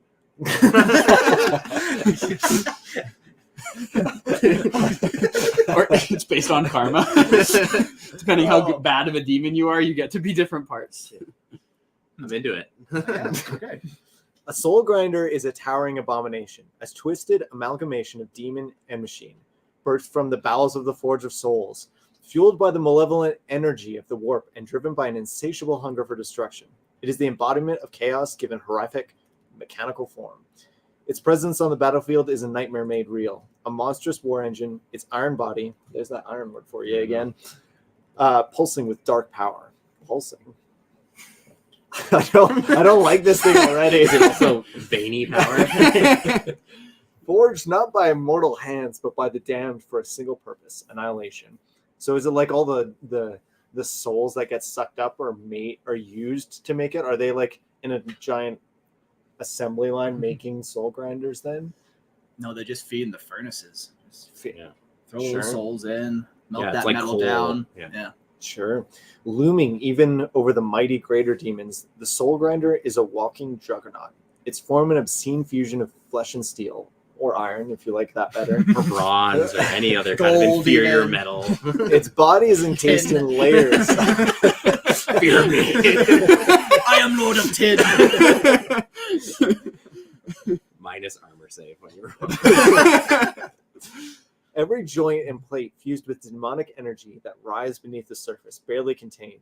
Massive piston-driven arms end in razor-sharp claws that can tear through flesh, bone, and armor with ease. Its weapons are not just mechanical. They are extensions of the demon within, seething with the warp-born fury and imbued with malice of the materium itself. Those who dare to stand against Soul Grinder are met with a fate too horrific to imagine. Yeah, you get You die. you get sucked up into its like Vacuum gun. yeah, whatever it is Then- that collects souls. I call it the soul screwer. The soul sucker. The soul Soul sucker. sucker and the soul screwer. You want it in or out? It moves. This can't go on. It moves with unstoppable force, swatting aside infantry like insects. Their bodies crushed beneath its massive feet or flung into the air as a broken, lifeless husk. Xenos horrors that find themselves caught in its grip are torn apart, their bodies shredded in a grotesque display of power. Tanks, once symbols of strength, are reduced to twisted wreckage, crumpled as easily as dried leaves beneath the Soul Grinder's iron claws. The Soul Grinder model's got to be pretty old now, eh? Oh, It's like it might so be one of bad. the oldest now. Now that they've updated really. a bunch of stuff recently. It's not great. I think right now, if they're gonna keep it, especially since it's so critical to Vashtor's rules, it's gotta get. an update. Yeah. It needs The it demon so bad. engines are a little weird sometimes. I like they're weird, like the corn one, the giant like guy sitting in I front of a hate that tank. thing. It looks so You and I silly. are like opposite for liking style. It's good. It's perfect. I'm hoping that one day you guys will fight against each other. I think Christian Yeah. just hates everything. I don't think there's a single thing he likes. There's no reprieve from the relentless hunger of the demon engine, no sanctuary from its wrath. Wherever it treads, death follows, and the battlefield becomes a carnal house of mangled flesh, shattered metal, and echoing screams of the damned. It's not just a weapon, it's a living nightmare, a testament to the dark union of chaos and machine, and the harbinger of a fate worse than death for those who oppose it. In the words of Nero, it's just a big walking crab. That is hella accurate.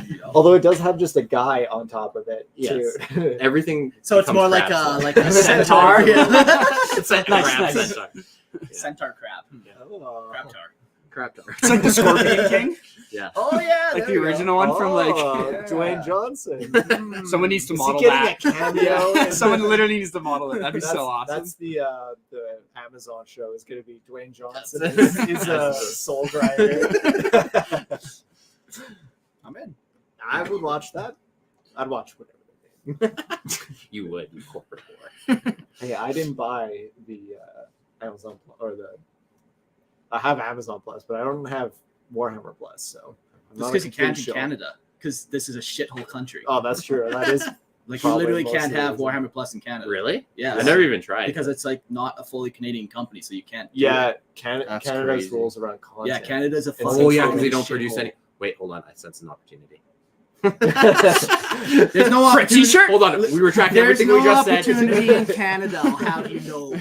We are Canadian. We'll do the content. Canadian content that they have to And then- put on Yeah. there. Well, Yeah. retract well everything played, you said. well Let's talk to our played. lawyers. We'll figure it out. Okay. Yeah. Just Edit this Warhammer part out. Eagles It's on gone it. so far. We've insulted James Workshop so many times. They're not coming to us. But also, I've made them millions of dollars Yeah. by talking. So Legions Also- of fans. come on, Possibly- James Workshop, give me You somebody. can't Give even me. say their name. Yeah. We can't pronounce I know, or write, read, so we'll need lawyers. For We're the all best that. they got, though. We're gonna need lawyers for sure. We're gonna need good lawyers. Yeah. Up next, we'll talk about the history of the Soul Grinders and how they came to be. According to the grim legends whispered across the war, all soul grinders are birthed in the hellish limbo known as the Forge of Souls, a realm within the churning madness of the immaterium. Here, in this nightmarish foundry of twisted metal and dark pacts, demonkind is offered a cruel bargain, a chance to escape their purgatory of non-existence and to be reborn as monstrous engines of death. Though the demon can never truly die, its essence can languish for centuries, drifting in the agonizing emptiness between life and destruction. For those immortal horrors, such a fate is a torment beyond comprehension, an unbearable imprisonment in which their malevolent desires and ambitions are frozen in the warp's eternal void. To avoid this cursed limbo, many demons resort to vile machinations, sacrificing mortal souls in exchange for a new body, clawing their way back into the physical realm. But the soul price is steep, and those who fail to claim enough mortal lives are dragged back to the Forge of Souls, forced to confront their dark fate. Yeah, it is definitely that. It definitely is something Break it that down. demons are like. They're number one malevolent. They're only hostile. They don't have good intentions for anything. It's not just like they're trapped in the warp and they just, I wish I could get out, but I can't. That's not No. the demon I talked to tells me. The demon you talk to. Woo! But so like they're malevolent and they want to come out and but it's like torture for their own existence is self-torture almost. It's like they're just malevolent, so they don't have any positiveness to them. Yeah. And they're just. And if they're not exerting that malevolence, they're like trapped and like frozen in the thing that they're supposed to be. They're just malevolence and sitting in their own malevolence, Right. and it's don't just like on that. themselves almost. They don't like existing. Yeah. You're a bad demon. You mess up. Or it's just like Yeah. they're torturing the fact that they exist is torturing themselves when they Yeah. can't be It's like inflicting that. Yeah, damage on I you. kind of like that where it's like, yeah, if you're only made for one thing and that's malice, and you have to be doing malice and nothing else is around, you're doing malice to yourself. Exactly. You have to still fulfill your purpose. Yeah. And So it it's hurts. like, yeah. So, Kind of Yeah. cool. yeah, Yeah. it's their own like little. So hell. that's why they're willing to go through so much. And like when they get to Materium, they're always almost like giddy about it. They're like excited. It's like I'm finally unleashed, and I'm not inflicting pain on myself as much anymore. I'm inflicting it on you. You talk to the demons too. Yeah. You understand them very well. I've read a couple books, but like Demonology Made a 101. couple sacrifices. I was reading The Flight of Eisenstein, Yeah. whatever. And just like when they're encountering those demons, they're like, "Oh, we're finally unleashed. We're here to inflict on you." And it's almost like they're happy to be out of their own self torment. Because like if you're an evil creature and you have nothing around you but Do yourself, evil with Yeah, that's a kind of like that. yeah. I've never really looked at it from that perspective of a demon before. Yes. I like to get in the dirty shoes of Nurgle. See what they see, feel what they feel, stink that- how they stink. Get that between your toes. The Forge, however, is not without its perverse generosity.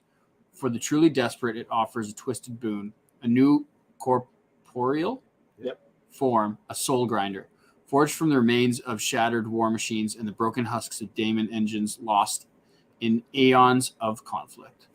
Yet this boon comes at a staggering cost, one that varies from demon to daemon. The price may be a mere handful. I like how you switched. Yeah, I know. I was waiting for that one. The price may be a mere handful of mortal souls, or it may number in the countless thousands. No two demons face the same bargain, and the Forge's cruel games are ever-changing. That's funny.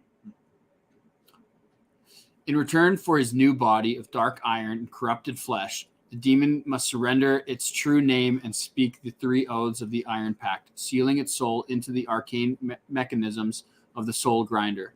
Bound in metal and malice, it becomes a nightmarish engine of destruction, driven by a relentless hunger for slaughter to repay its unholy debt. Armed with weapons fused from the warp itself, these grim abominations scour the battlefield, seeking to harvest the souls they owe to the Forge. It is whispered among the damned that if a soul grinder can gather the full toll of mortal lives demanded by the Forge, the demon will be freed from its mechanical prison, allowed to return to the unholy existence it once knew. But such freedom is an illusion, a tantalizing lie, for with every massacre, with every soul reaped, the Forge's price seems to rise. The daemon's soul debt grows ever larger, slipping further out of reach in endless cycle of torment. Shit, so they signed like one of those student loan contracts. Where it's just like you pay it. So and you you're actually still- never can get you'll out. never. Well, here's the thing though, like it's weird that why would they want to get out?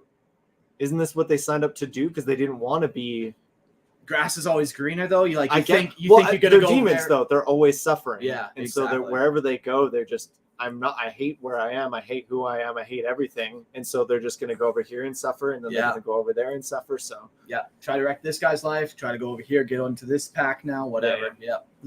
So, And at this point too, they're so like their allegiances are like would shift because they probably already gave up their main allegiance to come do this forge worship. Yeah, so they're kind of screwed now. Yeah. It's like you can't go back.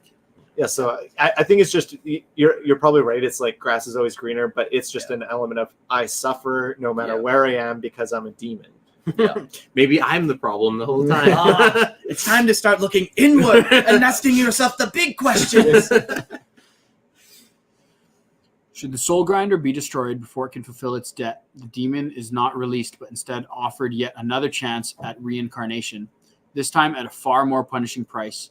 The iron bonds tighten further, and the demon is trapped once more within a soul grinder, condemned to repeat its eternal servitude and eternal spiral of soul, debt, and slaughter. Got a question there from Nero. Does Vashtar have any clear terms? Does Vashtar have clear terms? He does, just no one reads the contract. Well, it's just that agree click. No, it would be I put in the comments there. The contract literally would reach into eternity. Yeah, no one can actually read You it. can't read it. It's impossible. You try and read. I'm Just just your saying user that's terms not of like, service. No one will read it. You I'm just not click saying that's agree. in the lore. I'm just saying like that would be like if he's going to give you a contract, it's not something you'll be able to decipher. Yeah. Or like, You try to read it, it takes you eternity to read type thing. or it changes even as you read it. because it's like, wait, that's not what the first one is. I'm getting my lawyers on this. I'm your lawyer. Oh, Vashtar. It's in the contract. They're reading the contract on your lawyer. There's got to be a Vashtorr of lawyers. The ultimate. The ultimate contract The- guy. the- Just the writing soul pin or something. The soul pen. the That's soul that's- pen. yeah, The that's- pen of souls. The Forge of Souls cares not for the suffering of those it enslaves. It is the machine that consumes hope and life in equal measure. And the demons who enter into its iron pact are as bound to its gears and pistons as the mortals they slaughter in its name. For them, escape is a fleeting dream, a nightmare they cannot wake from. In the end, they are little more than the tools of the forge, damned as eternally as the souls they harvest. That like really reads what you're talking about. Just like they really don't. They're not happy no matter what they're doing. They don't. Yeah. They're uncomfortable. Yeah. Everything sucks. Everything Okay. sucks. So there's some debate in the chat here about how this would work because there is no lies from Vashtar. It doesn't need to lie to the demons to get them to do it. Yeah. But how would the terms change? I think it's just going to be one of those things that it's not a lie, but the contract is going to be never ending. It's going to be it's not a deception, but it's like it's warp weirdness. Like what does it mean to sign a contract in your blood as a demon? Yeah. And then like the contract, like it probably has in like after every campaign, I get to renegotiate terms. Sure. You know, like so then Vashtar renegotiates. Here's another 10 souls because you didn't do good enough. Like, Like it's like, if you don't the meet- deals always change. Yeah, like if you don't meet your first quota, now this quota is hit, and then it just stacks, and all of a sudden you're fucked. yeah, Right. you're like in major debt, Yeah. And the and the guy's demon, gonna break your knees. Oh no. they're demons, so they're not going to be like, don't oh, have I'm gonna knees. I'm gonna like be super loyal to this contract. It's just that when you're talking about how demons would do deals with each other, it's not going to be like, there's no lie. Maybe that's how they interact, but like, what does that even mean to sign a contract with the demon? Yeah, I think there's two. In the codex it says, in the codex for Chaos Space Marine, Vashtar gives you what you want and he gets what he wants. Eventually though, we get greedy and want more, so we trade more. So it's turning it on the people making the deals. It's actually the demons that are screwing themselves more so than Vashtor. Yeah. but again, that's the point of like, what does it mean to sign a deal with a demon? And sure, like you get what you want, right? He gives you the demon engine that you get to go in. Agreed. But what is that? What are the terms of what Vashtor gets in return? And what does it mean to make a deal with an eternal, non-temporal being? Right. Also, what would be hilarious that has a because reality he now become like man. a machine in tech. He's also, because we were talking earlier about how he's like kind of whispering and like pulling the strings kind of behind the scenes, right? If he then is now influencing that demon that he made that deal with to want more power, and then I don't know if I just took that on a wild tangent. No, that I made know, no yeah, sense. That's But the thing. You offer them something that they want, right? but it's a horrible deal. But they don't know that. They're just blinded by greed or whatever. They want that more. Yeah. When you get specific, like with the way the language of this is going to be worded, it's going to be weird. You're going to have to start like interpreting it how you think it works. And I think if you just say, yeah, he gives you what you want, that's not how a chaos demon's going to work. He's gonna screw with stuff. He's going to manipulate. He's going to win. Yeah. He's going to win. You're not. And so if you're like, oh yeah, he gives people what they want and he doesn't lie. Well, sure, but he's manipulating you into thinking that's what you want when you don't really want that. Sure. So lock me in this horrible crab machine. I really want that. It sounds like a good deal. Sounds good. Yeah, exactly. So that's fun. Again, I think it's going to be open to interpretation how you read that stuff. But the way I would see it, you're not going to come out on top with this. Well, we do know some oaths that they do actually take, some legally binding verbal contracts. We're going to read here live, so Mark will bind his soul. We do have 3 goats in the background. We're going to sacrifice. The 3 oaths of the Iron Pact that soul grinders make with the masters of the Forge of Souls are as followed. The first oath. All of the souls harvested by the great blades and weapons of the soul grinders will be used for fueling the forge. Also, if the demon is in debt to the forge for consumption or for construction of their new corporeal bodies, they must pay the forge back a great number of souls. So basically, all the souls you do goes to the forge, and then you also have to pay back your debt as well. I'm going to talk to my employer about paying me in souls. Well, maybe. Well, this is how it okay, so it's like all the souls that they kill goes to fueling the forge. Also, you're in debt. Also, you're in debt. You owe me souls. And you're like, well, should you not have used all those souls for the? Could I not have kept 3? Read the contract. That's what I mean. Right off the bat, we're talking about it. It's a trick. And it's a not trick. Coming ahead. Yeah. Sure, it's not a lie, but just like the bank. The second oath, maybe this will be better. The demon pledges that the wrecked remains of all the machines destroyed by the adamantine claws of the soul grinder will be offered to the Forge of Souls as raw materials.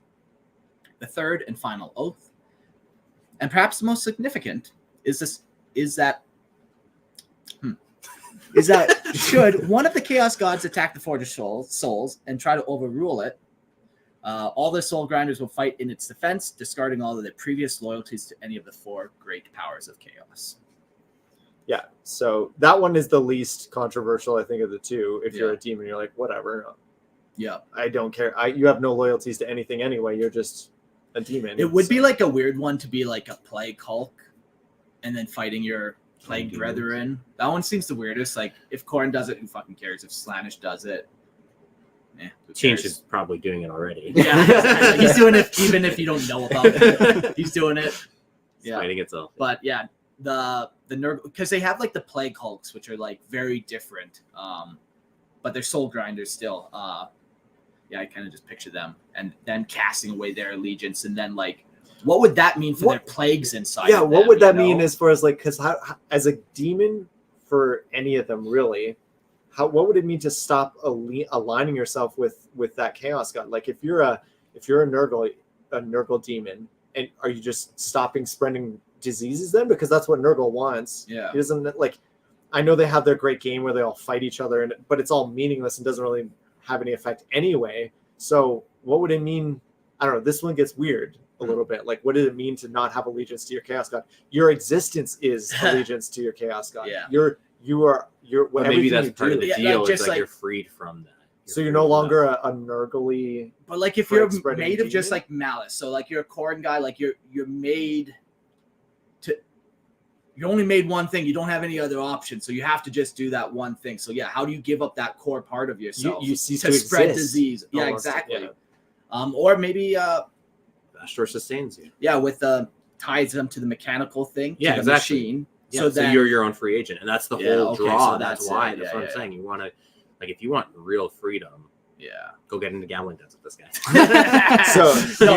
You're right. So yeah, that's the thing. So with their actual physical bodies, that's how they are able to maintain probably like their presence without the actual allegiance or tie to the god. So Nero says with Nurgle, it says that if they lose touch with him, they feel a sickness inside of them like a wave.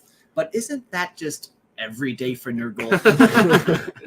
Well, I'm just saying, I guess this is an offering of a new way of being, and so you just cease to be the old way. Do you Yeah. not carry any of it with you? Well, and like, how much personality do these demons really carry over? Like, how? Or they just a consciousness is now here when it used to be there. Yeah. It's weird. Like, I don't know. are how the demons corn work. bloodthirsters really different? They're out there talking philosophy. One guy really likes cornflakes. The other guy likes Fruit Loops. Like, are they really that different? Probably not. I love that's how your philosophical analogy is cornflakes or Fruit Loops. No, because some demons, they like ascend and become greater demons, and they do have their own. Not what is good and evil. No, no. They have their own Serious. desires. They can. I think it's on like a spectrum, right? You have things like a flesh hound that's like bestial and primal, Yeah. and then you go up the scale and you have like a flesh. Like Carbanga has, or Yeah, yeah. whatever it is. Kabanga. Has Yeah, his own goals. Yeah, but, yeah, yeah. but Exactly. So you yeah. can, I think, as a being, your consciousness can like achieve newer levels of like independence. Sure, and that's fine. What does it mean for a bloodthirster to not serve corn? I don't know what that even takes means. up knitting I guess so. He with starts his like. adamantium crab claw. Yeah. I like that they included adamantium this time. Yes. So sure, he doesn't feed corn souls, but who cares? Corn just going cares to that the forge violence is now. happening. Yeah, but that's the thing. All those souls that aren't would have going gone to corn go to the forge. Yeah. I guess it's just Also, Read the rerouting. contract, James. Also, Free with riding. these oaths, like literally the only thing they get out of this is becoming a soul grinder. Yeah. Like that's such a bad deal. It's like everything you do benefits me, and also you get to be this soul also grinder. you get screwed. However, but like they were saying though, like the draw is that it does give. I can't remember who was saying. I don't know if we read that or if one of you guys said it's like it does actually give an element of freedom because now your allegiance is to the forge. But the forge, but like the James. forge is the same. Whatever. Listen, I Get think that. the only way to solve this is we all got to dedicate ourselves to one chaos god. There's four And of then- us, four gods, and then see where we it all takes become us. soul Let's see what grinders. happens. I don't want to. That's what the voices keep telling me. Yeah. We're No, in. you're- Why aren't you in, James? You had chips earlier, so you're no. I've been feeling Nurgle all podcast. Filling the room with his presence. All right. Let's talk about the role of the soul grinders. They are the ironclad spearheads of the Ruinous Powers, demonic legions, their brutal assaults seething with such horrifying violence that even the bravest mortal warriors falter. Few, if any, have the courage to hold their ground when these mechanical behemoths emerge from the mists of war, their advance heralding nothing less than the apocalypse. Wrought from the darkest corners of the Forge of Souls, these infernal engines of destruction possess a demonic nature that allows them to materialize without warning, appearing where the enemy's defenses are weakest, and wreaking havoc before they can even react. Their bodies are made of warp-infused metal and unholy alloy that defies the very laws of reality. Their armored hulls, alive with the energies of the Immaterium, render them nearly invulnerable to all but the most devastating anti-tank weapons. To face a soul grinder is to confront an unstoppable force, a machine animated by malevolent intent and driven by the thirst for annihilation. Unless you have an anti-tank weapon. Specific weakness. Yeah. As Railguns. as Vashtorr, you sneaky bugger. As these monstrous creations march relentlessly toward their prey, the siege cannons fused to their twisted forms roar to life, unleashing barrages of death upon the enemy. The guns wrought in the dark foundries of chaos are infused with demonic power, hurl shells of pure malevolence. Each shot tears through the ranks of the living, shredding armor and flesh alike in hailstorm of metal and hatred. No fortress, no bastion of mortal defiance can withstand the pounding onslaught of these siege weapons. Yet even these cannons are not the most fearsome tools of the Soul Grinder's disposal. Their mouths, smoking maws that drip with the stench of the warp, can vomit forth the raw energies of chaos itself. These baleful attacks take many twisted forms, each as lethal and unnatural as the last. Some soul grinders belch torrents of warp fire, searing flame that burns not only flesh but soul, reducing their foes to ash in a blaze of screaming agony. Others unleash their long whip-like tongues, lashing out in crackling beams of energy, vaporizing anything unfortunate enough to be caught in their path. Sounds exactly like that. There are even accounts of soul grinders spitting great masses of mutating ichor, vile, pulsating fluids that explode on impact, bathing entire squads of enemies in a grotesque tide. These sickening substances warps the core and corrodes all it touches, dissolving armor and flesh into writhing mutations, leaving nothing but chaos and horror in its wake. Sounds like these attacks are kind of God aligned, right? Like baleful fires, typically Chinchian, The whip tongues are usually Slanesh. They're great for for other things. And then like Slanesh putrid things. vomit from Nurgle. What does corn do? Punch. Punch. Punch. The mighty punch attack. To witness the soul grinder in battle is to behold the very embodiment of demonic fury, a walking engine of death whose very action is a blasphemy against reality itself.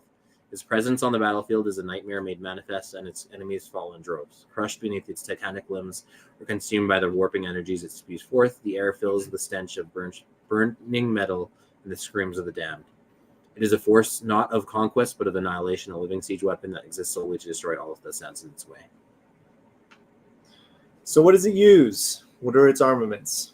Soul grinders, towering over the battlefield like twisted colossi, resemble larger, more terrifying variants of Chaos Defiler demon engines. These monstrous war machines stride forward on 6 piston-driven legs, each plated in unholy warp metal. Oh, they're upgrading from iron. Warp metal. Jagged with blades, and inscribed with the accursed sigils of chaos. Their every step is a blasphemous thunderclap, a mechanical cacophony. Man, that's a lot of C sounds in a row. That echoes with relentless march of destruction.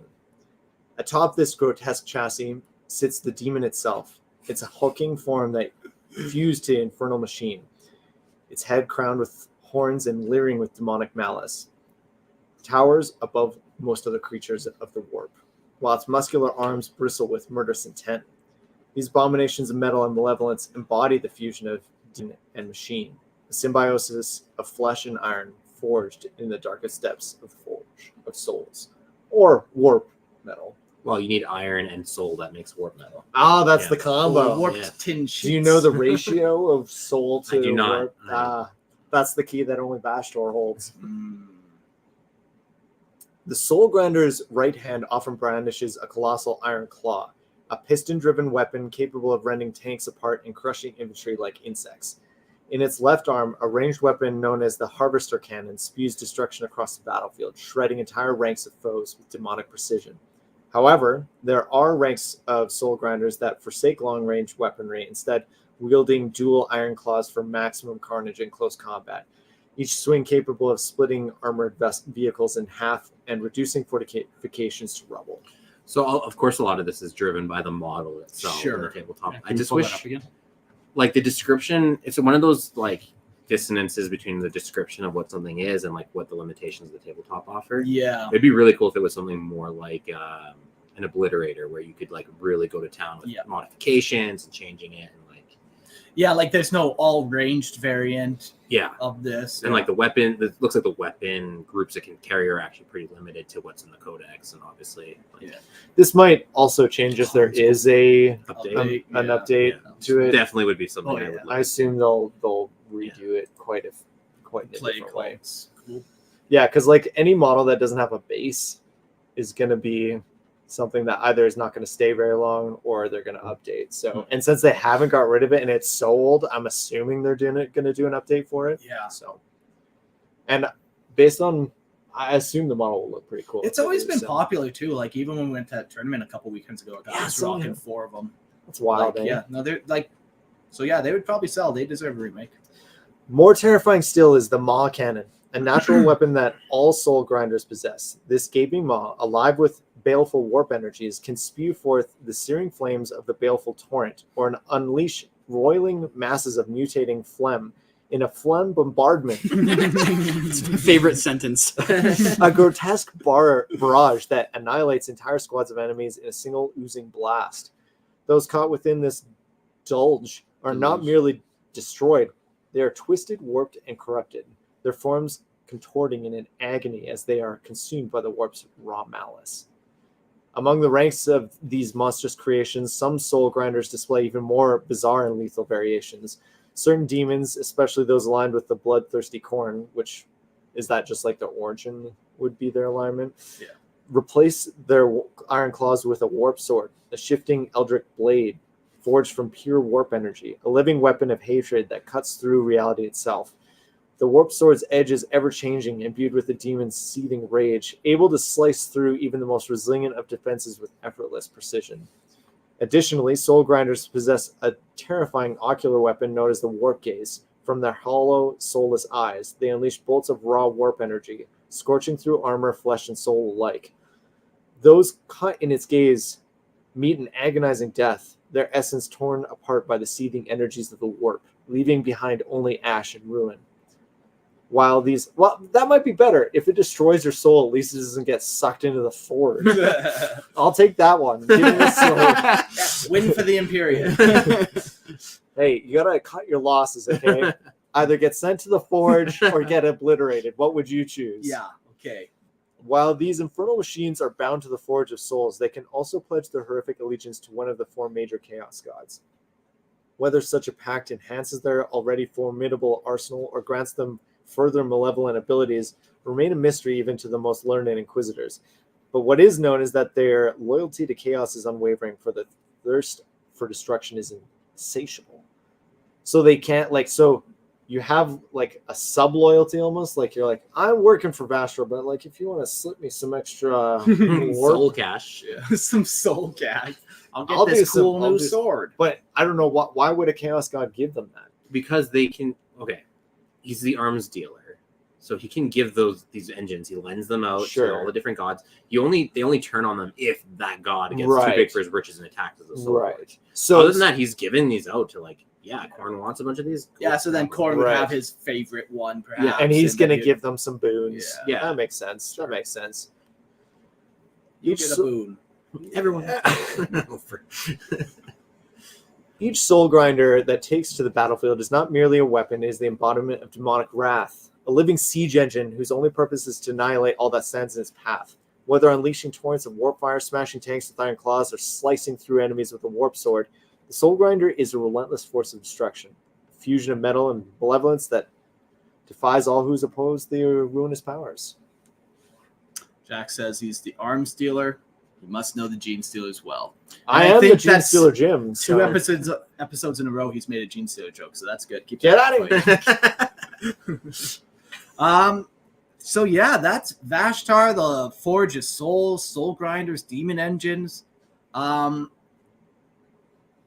There wasn't that much episode or that much like knowledge on him. Like I feel like he's fairly new. He's gonna get up to some more campaigns and stuff. I think he's got a lot of potential of where he might go, and I think he's opened up a very interesting conversation of what happens if he becomes a 5th chaos god, or what does that even look like? Is that possible? But maybe before we jump into the Tales of the Warp segment, where we can talk about that, do you guys have any closing thoughts on any of the? I'm still not totally sold on his background, like foundation, but the rest of it's pretty cool. Like, would you want to know where he's from, or like what? No, just like the whole like what's his theme? For lack of a better word, what he's the god of, or what he wants to be the god of. Yeah, I just think that needs to be tweaked a little more. It could be cool from like a satanic Luciferian kind of role if they like really leaned into that. That could be cool. It could be cool if he did do the like you're saying, like the monkey paw thing, like a little stronger theme. But like, yeah, just being the god of like ingenuity, and like that overlap with change, like find something different. I think it's not, since he's going to be a chaos god, and chaos gods are evil basically uniformly. I feel like there's a lack of evil of just being the god of create, like, or being themed around creativity. Like, because creativity in itself is neutral. And I get what they're getting to at like the soullessness of science, and like science. You always see that. Sure. Like Jurassic Park is a good example of exactly that, right? Like, weaponizing science. But it doesn't ring true if you don't think that science is inherently anything. Like, it's just a tool, right? Yeah, I agree with. That's why it doesn't ring true to me. I think there has to be like, because again, science is a positive if we use it, in and of itself. Yeah, it's like a hammer. Yes, it's the corruption of it that would make it evil, and for him to be a demon of the corruption of science, I feel like it needs to have that element of whispering in the ear, promising you things that you shouldn't have, right? Or forbidden knowledge. More of a deceptive. Yeah, and it'd have to go down that way. It would, I think, if they did lean that way. Not a god of deception, more of just like a demon saying like, there's things that are being told to you that aren't true. I have the actual answers, and if you try and do this thing, or this technology is being hidden from you, and I'm going to give it to you, and it's going to be great. Like that aspect, if they lean into that, it would separate it from Zeech more, because Zeech is, again, it's more arrogance. It's more about I'm better than you, or I think I know everything. It's this mastery that I have, like, oh, I've mastered all this. I know how it all works. Yeah. And then it all turns on you because you didn't actually understand. Because you can't control the warp. Exactly. That Again, that arrogance of like, I can control nature with science, right? Yeah. Right? And it always backfires. And yes. And those are different conceptually. But if you just sticks to what we've kind of gone through, it feels a little too overlapped. Yeah. And so that's my only issue with it. But everything else, I really like his look. I really like the like he's the forge master of the demons. That's super awesome. I like that he has his own way of doing things. I like that he kind of plays all the other gods off of each other and keeps himself safe that way. His whole thing is that he has a foot in both worlds, and that's how he keeps his leverage. It's cool. Yeah, no, he's got a couple really cool parts like that with the foot in both worlds. Yeah. Do you have any thoughts about Vashtar before we get into it deep? Yeah, so Vashtar's history started in... No. Who invited this guy? So let's read the Tales of the Warp prompt here, and then we'll discuss. Can Vashtar become the fifth Chaos God? The idea of Vashtar the Arkifane becoming the fifth Chaos God of the Warp is intriguing and could bring significant shifts in the Warhammer 40k universe. Vashtar's rise would introduce a chaos god uniquely tied to machines, constructs, and the emerging technology and demonic power, which is an underexplored theme among the chaos pantheon. These established gods, Khorne, Nurgle, Tzeentch, and Slaanesh, each represent a different facet of existence: war, decay, change, and excess, respectively, but none truly embody the fusion of technological innovation and demonic corruption. So corruption would be a cool angle to take with him, right? Becoming like a god of corruption. Because even the demon forms, you're technically corrupting when you put them in a soul grinder. Everything's a corruption. But then all gods do that. Yeah, that's the very nature of chaos itself. Yeah, corrupting. Yeah. I don't think there's enough room to go with that. There's not enough. Yeah, and the god of technology is kind of an interesting one. I kind of think about machine spirits and servitors and all of these pseudo machines almost that are almost alive as well. And I wonder if they have any impact in the warp. I know some of it's just ones and zeros, but also maybe I do like an element of it doesn't have to happen, but it could be a could they not be be influenced, and because they're automatons, it's that constant fear of your machines turning on you. Oh. Right? One thing I forgot to write down is the scrap code that he has, where he will scrap code stuff and then take over your whole everything system. Yeah, it's like a virus. Yeah, exactly. And so that adds an interesting element of your own weapons being used against you. That constant fear of our servitors are our slaves. Yeah, but at any minute they could flip and. But that doesn't make you a god, is the thing. No, I'm just saying it could be an interesting element. Yeah. Anyone could do that theoretically with a virus. I personally have heard this chaos god thing a bunch of times, and I think it was always just kind of stupid. He just doesn't fit into a chaos god. He's not a chaos god. He doesn't. But he wants to be. I don't care if you want to be. That's not how it works. That's I not want to be. Oh, people want female space marines too. That's not happening. That's not how the universe works. Chaos gods are made in a very specific way by fucking Eldar for a long time until Slaanesh is made, or murdering a bunch of people until Khorne's made. Yes, it does seem right. But I feel they probably made it so that it's so that he has a desire that will most likely never be attained. Yeah, right? It's more so that they put it there to be that's his goal. Yeah, it's literally not attainable, but that's giving his backstory. But the premise of this is, will he ever get it? Yeah, and how would he actually? So if chaos gods are just warp reflections, emotional warp reflections, what emotion is he reflecting? Well, I innovation is not enough. So when we're talking about emotions, the emotions that they have, they are strong emotions. Innovation does not create a strong emotion in me. Violence creates a strong emotion in me. Hold on. You know, spoken from experience. I liked it a little too much. I largely agree with you, except for the element of curiosity. You could argue very strongly that curiosity is a driving force. Sure, but that's not an emotion in my mind, is it? Curiosity. Here's let me head this off a little bit. The all of the chaos gods are vices. Yeah. They're all essentially like variations on the 7 deadly sins, like I said before. And there is nothing a vice inherently in curiosity. Unless And you by the go way, down the route curiosity, of course. forbidden knowledge. Curiosity is a behavior, by the way, according to Google, not an emotion. But Well, what does Google know about emotions? It's a damned It's machine. a fucking damn robot. I should ask chatbot. Vashtar strikes again. My point is that there's nothing inherently vice about curiosity. Yeah. Why we've honed in on that idea of like the deceptive element of technology. Because you're trying to add a negative component. Yes, because then it is okay. This is like things that have been stolen from me, and then it's almost like a rooted in pride. Like I deserve that knowledge, and it's Yeah, but being then why not hidden be a from chaos me. god of pride? Yeah. I would Now- agree. I would consider that a better one. Yeah. Now, the There's other no rainbow thought flag. we could try to track down and see what happens is power in and of itself enough to be his own chaos god? Because he's corrupting and controlling and like doing that, where the other gods like Khorne doesn't necessarily care about power and control. He cares about wanton destruction. You know, it's like, so is power in and of itself enough, and is it separate enough from the other ones? That's interesting. I like it. You know, It's like better. a chaos god of dominance, perhaps. Yes. Yeah. You know, again, that's Sauron, very Sauron. That being said, is dominance similar to, like Frankie said, corruption, and that it's just a tool that all the gods really utilize? I know what you're saying about breaking stuff, but by breaking stuff, he is the most dominant god. Sure. Right?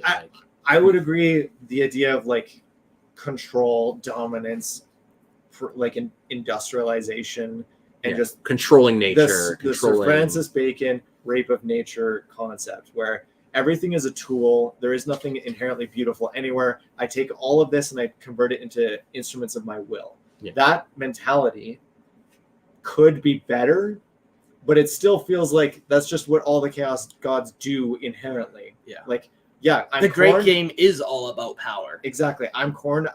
My way of existing. I manifest my will across the universe by creating violence. I'm Slanesh. I create excess, and that's it's the That's will. how I impose myself Yeah. on my And so environment. from one to be that, what is his will?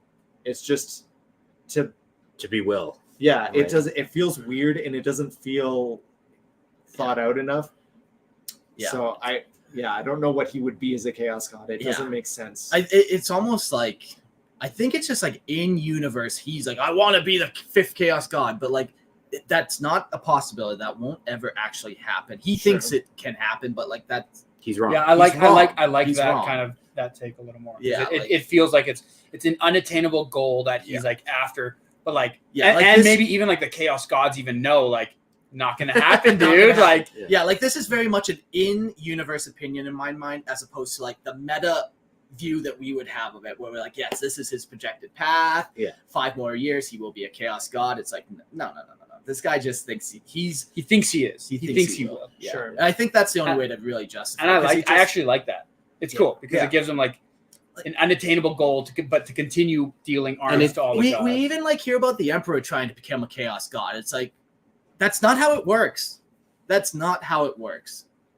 There's other demons too that track with that, like Scarbrand, like his unattainable goal, right? Like he goes and fights Khorne. Like you're not gonna win, man. Sure. Right? But he does it because he feels Yeah. the strive. Same thing with Vashtorr, right? Like Yeah, And, like- that would be my preference, is that he's just a crazy demon that has delusions of grandeur. and they're not necessarily unjustified because he controls such a powerful element. He's Yeah. probably like, hey, I could probably pull this off. He has the arrogance to kind of back it up to a degree, but he doesn't realize that he too is but limited. like saying Yeah. that is like saying, oh, I have the biggest number.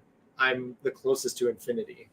Yeah, sure, you're Right, closer. but you're than nowhere me, near. But you're not. Yeah. But that's my Can't get point. there, That's yeah. exactly my point. It makes the Now- most sense for him to be that way Sure. because of his position, but He can't he do still it. can't do it. I think he fits a much cooler role as opposed to just lumping it into something that we already have 4 of. He creates this different type of thing where it's the combination of the material and immaterial, like he talks about, where he's trying to conquer them both. He's not just the warp entities, the warp gods are just trying to conquer the warp. That's their game. But he's trying to do something much more. Yeah. So it just, for him to become the 5th chaos god, it then cuts his plan in half, where now that materium is no longer accessible to him. So unless he finds a way to do both and anchor Yeah, himself in both anchor and be a himself god that and- can do that, which would make him unique. but then exactly. Then it's just and then he's not ridiculous. even like a god. He's like this completely other thing is what I'm saying. Yeah. You know. A better thing. Yeah. But Yeah, not a ultra fifth god. But not the fifth chaos god. And I wouldn't One could lump say a him- ring Yeah, to you'd be rule all above them. rings. Yeah, exactly. If he One- was able to do both of the things, like exist in both the warp and Materium, then it would end the setting. So Well, then he can't win, can he? Then we should throw more bodies at it. Then more guardsmen at the problem. Yep. Drown him in in the guardsmen. Soul Forge. Yeah, GW loves keeping the status quo. Man, I would argue that until recently. Yeah. Now it's I like a disagree. fair game. I don't know. Like they do always retreat at the last minute. They always bring things forward and then they kind of pull back at the last minute. Like you said, Mark, all the heroes will like disband and not actually. well, Yeah, there's advance lots of things that have happened that do change, like the Eldar trying to create their new god and then Yeah, taking but then they steps totally toward- drop that storyline and then no one talks about it again. Sure, So- okay. Yeah, obviously they bring this guy up and he hasn't done anything since. Right. Sure, there is an element to that, Yeah. but there are stories that move forward and change how things are going. Like the fact that the Yunari exist is a development. change. Yeah, and that's a whole other bag of worms I don't necessarily want to dive into right now. But that whole like, is it worse to spin your wheels in the sand and act like we're moving forward and not moving forward than just admitting that everything stops at the 9th hour? Yeah. Right. Like I I think like the that spin is better. Where worse. Yeah.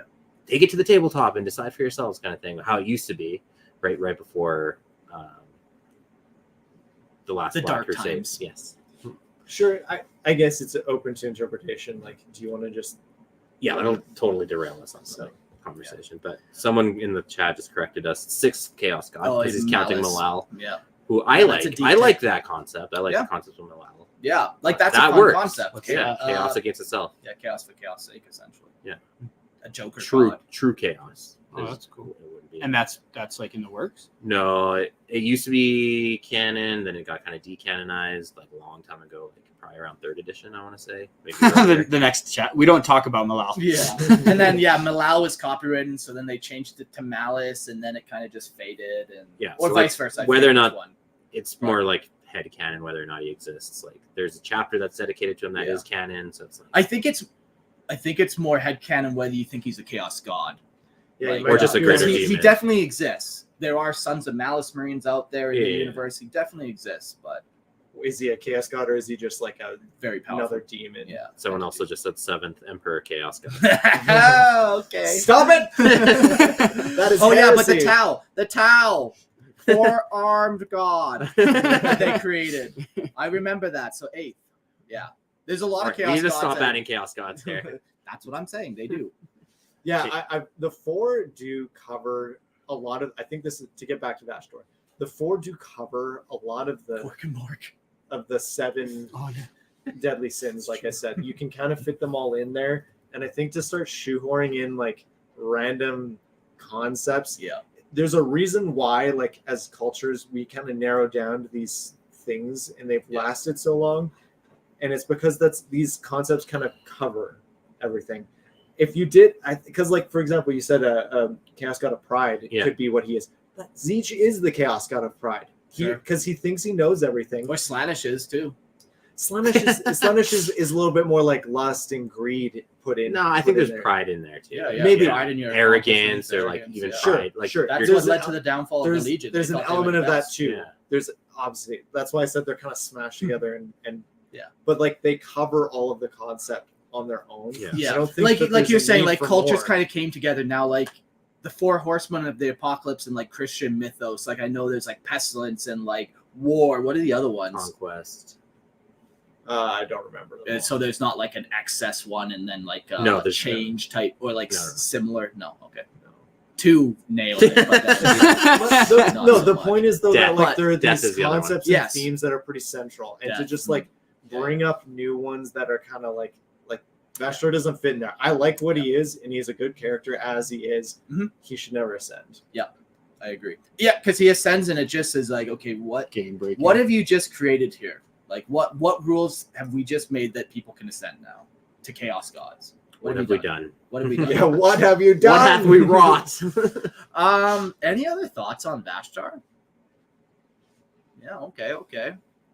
Well, I forgot to tell somebody to call in. We can drop an invite link here we'll drop that right now. And if somebody wants to call in and give their hot take on Vashtar or anything, not anything. Anything. We're slowly. Guys, I need relationship advice. My wife's about to leave me because I listen to Warhammer podcasts. Yeah, I heard some guy went on a road trip with his girlfriend and listened to a bunch. Oh no!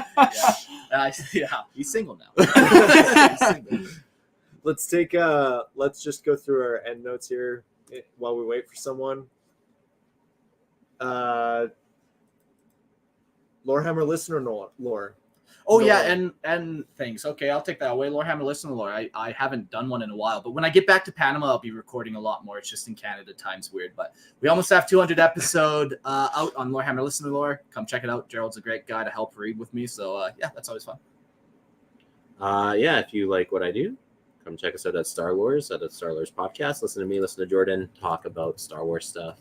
Love it, hate it, indifferent to it. Just come check us out. Mm-hmm. Want to say a special thanks to the new Patreon members, Tristan, Zach, and Nick. Yeah, appreciate you. You make doing the podcast easier. I know we had some rough recordings recently, but we are like trying to put resources into making it better. That is like the main thing that we do with you guys as patrons. Yeah, and we just had this awkward thing where it's like, yeah, we were doing it when I was in Panama. That I came up here and I didn't think I would be here for very long, so we didn't want to buy a bunch of gear. Yeah. You know, and because I'm going back down. I think this is our last in-episode recording, in-studio recording before I leave. So we might get one more. But yeah, so that was kind of what happened. But we are trying. Thank you guys so much for believing in us, supporting us, and all that kind of stuff. We can jump into call-ins, I think. Yeah, I do have one James complaints, but we'll do that after. Okay. Because it's too long. All right, Nero. Wow, Nero, welcome to the show. You'll need headphones. Hold on, wait. Sorry, I can't hear you. I forgot about this setup. Are you unmuted? That's the question. All right, let's do this. Hello. No, you're still muted, my friend. It might be that. No, we heard before. So. Okay. Is it working? Can you hear us? That's the question. Oh, she can hear us. Wait, we weren't recording this whole time? In the chat. Maybe keep trying to figure that out, and we're gonna add that other person who's gonna call in. And... Chat, can you hear in the chat? Can other people in the chat hear him? But Nero, we'll jump back to you. Welcome to the stage, Shast Sky. I fucking don't know. Sakashi, welcome. Hey, welcome. What are your thoughts on that? For me, Vashtar is like kind of interesting character in the universe because he's different in ways from the other chaos gods. He's not a chaos god, but he attempts to be one. And it is fun in a way. He ties with the forges, all the forge machines. Now we have something that, it's not that they are. You have roller fiends, forge fiends. Yeah, all of that was, but now we kind of know where they come from. Yeah, like we had a little bit of the Forge's Souls knowledge before, but like the whole aspect of like the Dark Mechanicum and how they actually operate and all the logistics in that, it's pretty unclarified, really. So this was a nice little piece of that Dark Mechanicum puzzle that we've been missing. I do like the idea too that he's almost his whole theme is that you like get hoisted on your own machine, and the idea that his goal of becoming a chaos god is the thing that like undoes him would be kind of a cool poetic element to him too. I kind of see that, but still, as you said before, all the forge machines can be whatever we want. Yeah. When I started collecting the minis, I started with the Chaos Army, the Black Legion, and I always wanted to have a Mauler Fiend. But I always wanted to have the Mauler Fiend, with the Scourges and all. But I wanted those two big skull Gatlings on it. Yeah, okay. And I always thought it was like, what's the problem? And then I just realized that you built a Forge Fiend, not a Mauler Fiend. But the thing is, actually you can do it with all the pieces to make it fit. because just a little bit of you just need to keep back a bit. But yeah, that was always the thing I wanted. The big arms in the front and the 2 Gatling guns. That was like one thing I always wanted. I'll let you in on a little secret. No one's stopping you from doing that. No one. Yeah, you could go to the store tomorrow and buy one and build it and have it and then treat it like a child of yours or something if you want. Yeah, I still have in a box in all the not even cut out. I have a Night Abominant and it still waits to be done. So cool. I kind of want to do something in between, not stack things up.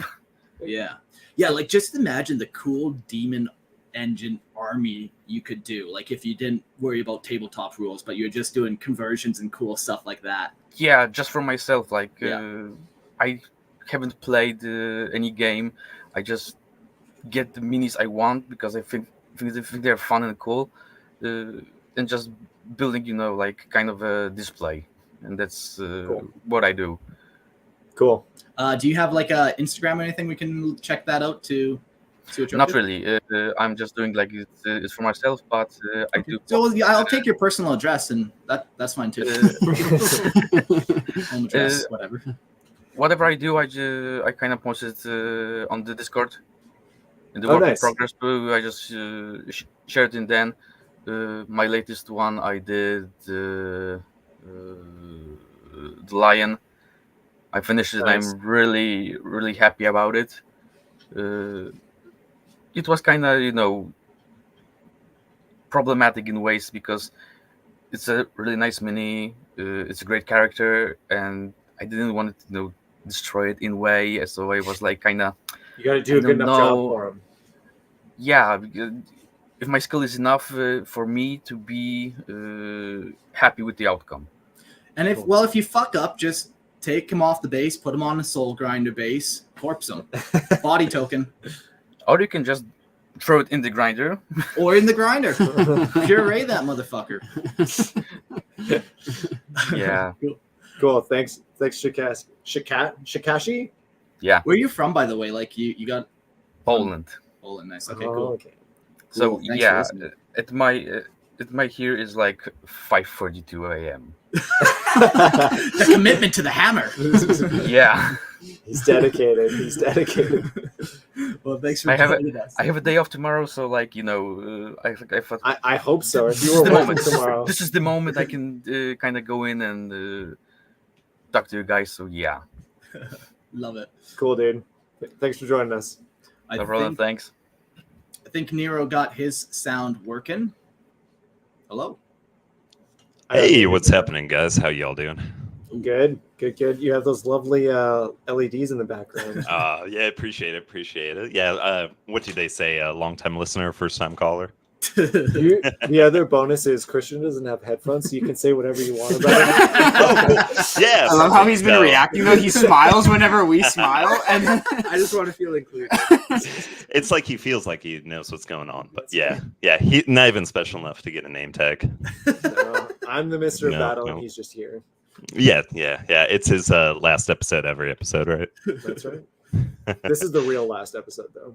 Gotcha. So coming into this, like I knew nothing about Vashtorr, but I knew a little bit about like the Chaos Gods and stuff like that. But I was wondering, so with the Black Crusade and with Abaddon coming out and the Imperium not really knowing what he was looking for per se, could it have been possible that those Crusades were him maybe looking for parts of the key or trying to get research or what are your guys' thoughts on that? So actually, go ahead. I think that's like one of those what we know and what the meta knows, what characters know, because we know what Abaddon was after. He was after those Blackstone monuments or whatever. That when he destroyed them all those pylons, I think they called them. That when he destroyed all the pylons, then he opened up a rift, that Cicadrix Maledictum. So I think even though the Imperium didn't know what the fuck he was up to, I think Abaddon knew. All the way from like I remember when we were doing it, we went back and like he knew what he was up to all the way at like the 6th Crusade, and now we're on the 13th, and each one he knocks out another pylon here or here, and to the Imperium, it looks random and chaotic, but to him, it's a plan. And yeah, I don't think it's connected to Vashtar and his like arcs of omen or anything like that. Yeah, I think the way they've done Vashtorr so far is that they haven't really told what he's done other than the arcs of omen yet. Like it's been pretty mysterious. Yeah, So I feel like he's just one of those characters you can read so much into. I feel like you can do that with pretty much anyone in the warp, but he's just one of them that you don't know a whole lot about him, so you can read so much into him. Yeah, and you got to figure out like how does he actually? How does he operate? Like I understand how humans operate, I can get that, but like a demon, first you got to understand that, unpack that. Yeah. Is he in his forge all the time, forging and making stuff, or is he out there fighting battles often? Is he personally leading it? It seems like he's got his own things that he's really into. Yeah, I was wondering what would ever be his point of coming to the Materium if he's always at the forge, He's sending out the soul grinders and Do you have an idea why he might go out? Sexual thrill? Maybe he doesn't. Maybe he wants. If he's close to a key, he wants to be the one to get it. Oh yeah. Okay. He doesn't want to risk anybody else sneaking that up from under him. So that would make sense why he's like. You don't really see him very often because he doesn't need to come out. But while he's here, that's his like highest priority item. So he wants to make sure he's the one to pick it up. Yeah. Yeah. Yep. Doesn't trust his own guys. No, I mean, when you have that much power, who could you really trust? No one. That's right. Right. No one. You can't trust anyone ever. If you could turn him into a 5th Chaos God, would you? Oh, no, not at all. Nope. I feel like there's other candidates that would make way more sense before him. Yeah, like even the Emperor, if he became one, his emotions very easy. Hope. Like the whole Imperium prays to him essentially and is hopeful that he's going to save him. Like it's a very tangible emotion, something that we don't have. Sure. Where Vashtar just is not an emotion. Yeah, no, not at all. He's a machine, cold and calculated. That is a much more interesting one. Like a positive Chaos God, what would that look like? Yeah. Oh yeah, that'd be wild. And that would be much more fun to deal with, of someone actually ascending. Yeah. Rather than Vashtorr, who just comes out of nowhere and then within 5 years of real life ascends to godhood. Would be like, I feel that'd be a little cheap for me. Yeah. I don't want to derail it too much, but what are your guys' thoughts if the Emperor ever became a Chaos God? What do you think that would do to humanity?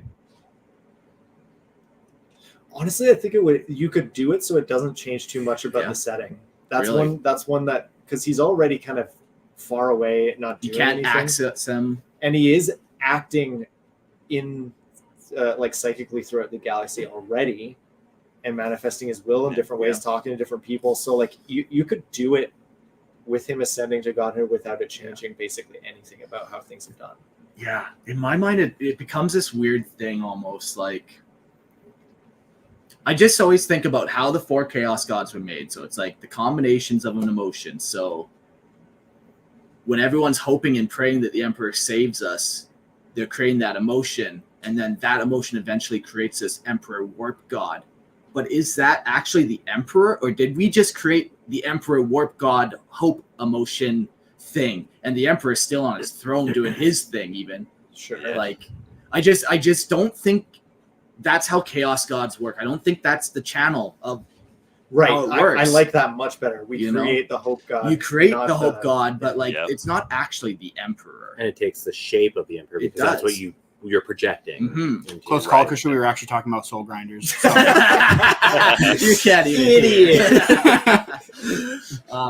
That's a great question. Man. And like, it's one of those things where if you do it, it changes how we understand the warp and how Chaos Gods are made. So you could really mess up the system in the world and all that if you fucked around. Oh, absolutely. Yeah.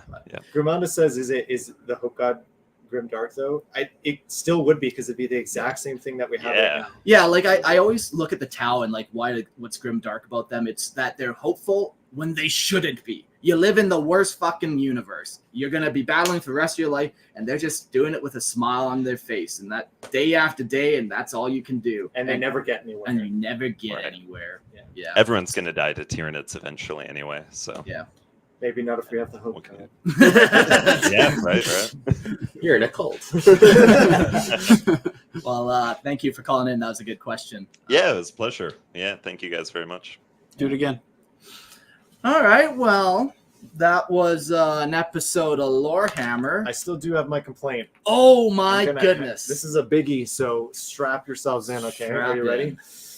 To James, I just want to share a few thoughts about why I think people complain so much about how you view the 40K universe. This is not a few thoughts. This is a lot of thoughts. To be fair, you have to have a very high Q to understand 40K. The Grimdark is extremely subtle, and without a solid grasp of theoretical biology, physics, and chemistry, most of the stories will go over a typical fan's head. It's true. So true. So true. Like you say, the warp is indeed like an ocean, with not only its tide changes, but also how little most of humanity knows about it. Here's looking at you, Christian. There's also the Emperor's nihilistic outlook on his universe, definitely woven into his characterization. His personal philosophy draws heavily from the Summa Theologia, literature, for instance. In its portrayal of the Emperor as a godlike figure guiding humanity's pitiful fate, the eternal struggle between order and chaos reflects Aquinas' decisions of divine will and moral conflict. I'm sorry if it's going over your head. Might be time to get out your Warhammer adventure books and go back to basics. Whew! Whoa. Fire. For the fans to truly understand this stuff, they have to be intellectual, to have the intellectual capacity to truly appreciate the depths of the lore, realizing it's not just grimdark. They're saying something deep about life in the far future. As a consequence, people who dislike learning about the lore of 40K truly are idiots. Of course, they wouldn't appreciate, for instance, the humor in Corn's existential catchphrase, blood for the blood god, skulls for the skull throne. The humor in that. So subtle. It's so subtle. Which is a cryptic reference to the Index Librorum Prohibitorium, epic Forefathers and Sons. I'm smirking right now, just imagining one of those twirling his mustache and smirking he is. Adelaide simpletons scratching their heads in confusion as Rick Priestley's genius wit unfolds across the novels. White dwarfs and says, "What fools, how I pity them." And yes, by the way, I do have a Space Wolf rune tattoo. And no, you can't see it. It's for the ladies' eyes at Games Day only. And even then, they have to demonstrate they're within 5 IQ points of my own, preferably lower. Clarification. Nothing personal, kid. An actual knowledgeable fan. Yeah. Ursats. Well, while we're not intelligent, I like to think we bring the autism to Lorehammer, and through that we understand. That was amazing. That was an excellent complaint. Yeah. Thanks for that. Yeah. That's that. So it wasn't a sound complaint, which I was worried about. No, it was a good one. Oh, no, I don't read the sound complaints. Get out of here. Get out of here. All right, well, that's the show. Thanks, everyone, for listening. I don't know what we're doing for the next episode. Reach out to me if you have any ideas. I was kind of thinking doing an Imperial Knight redo episode because the one got fucking chopped. So maybe that'll be it. But reach out. Let us know. You can reach out on lorehammerpodcast@gmail.com. Don't forget to join the Patreon. Go to Lorehammer Podcast and throw us a couple bucks. You can join the live stream. It's a lot of fun just chatting with people and doing all that kind of stuff. Go around the table. Christian, thank you for coming. James, thank you for coming. Mr. Battle says goodbye. Frankie, thank you. Thanks for having me. Your knowledge, I don't know how if we could have got through the episode without your expertise. Yeah, I appreciate you guys asking me to write the episode for you. It wasn't a ton of trouble, and yeah, we'll see you guys next week after this hostile takeover of Lorehammer Podcast. So, Mark, thank you for being on the show. Yeah. Your last episode. Oh, no. All right, see you guys.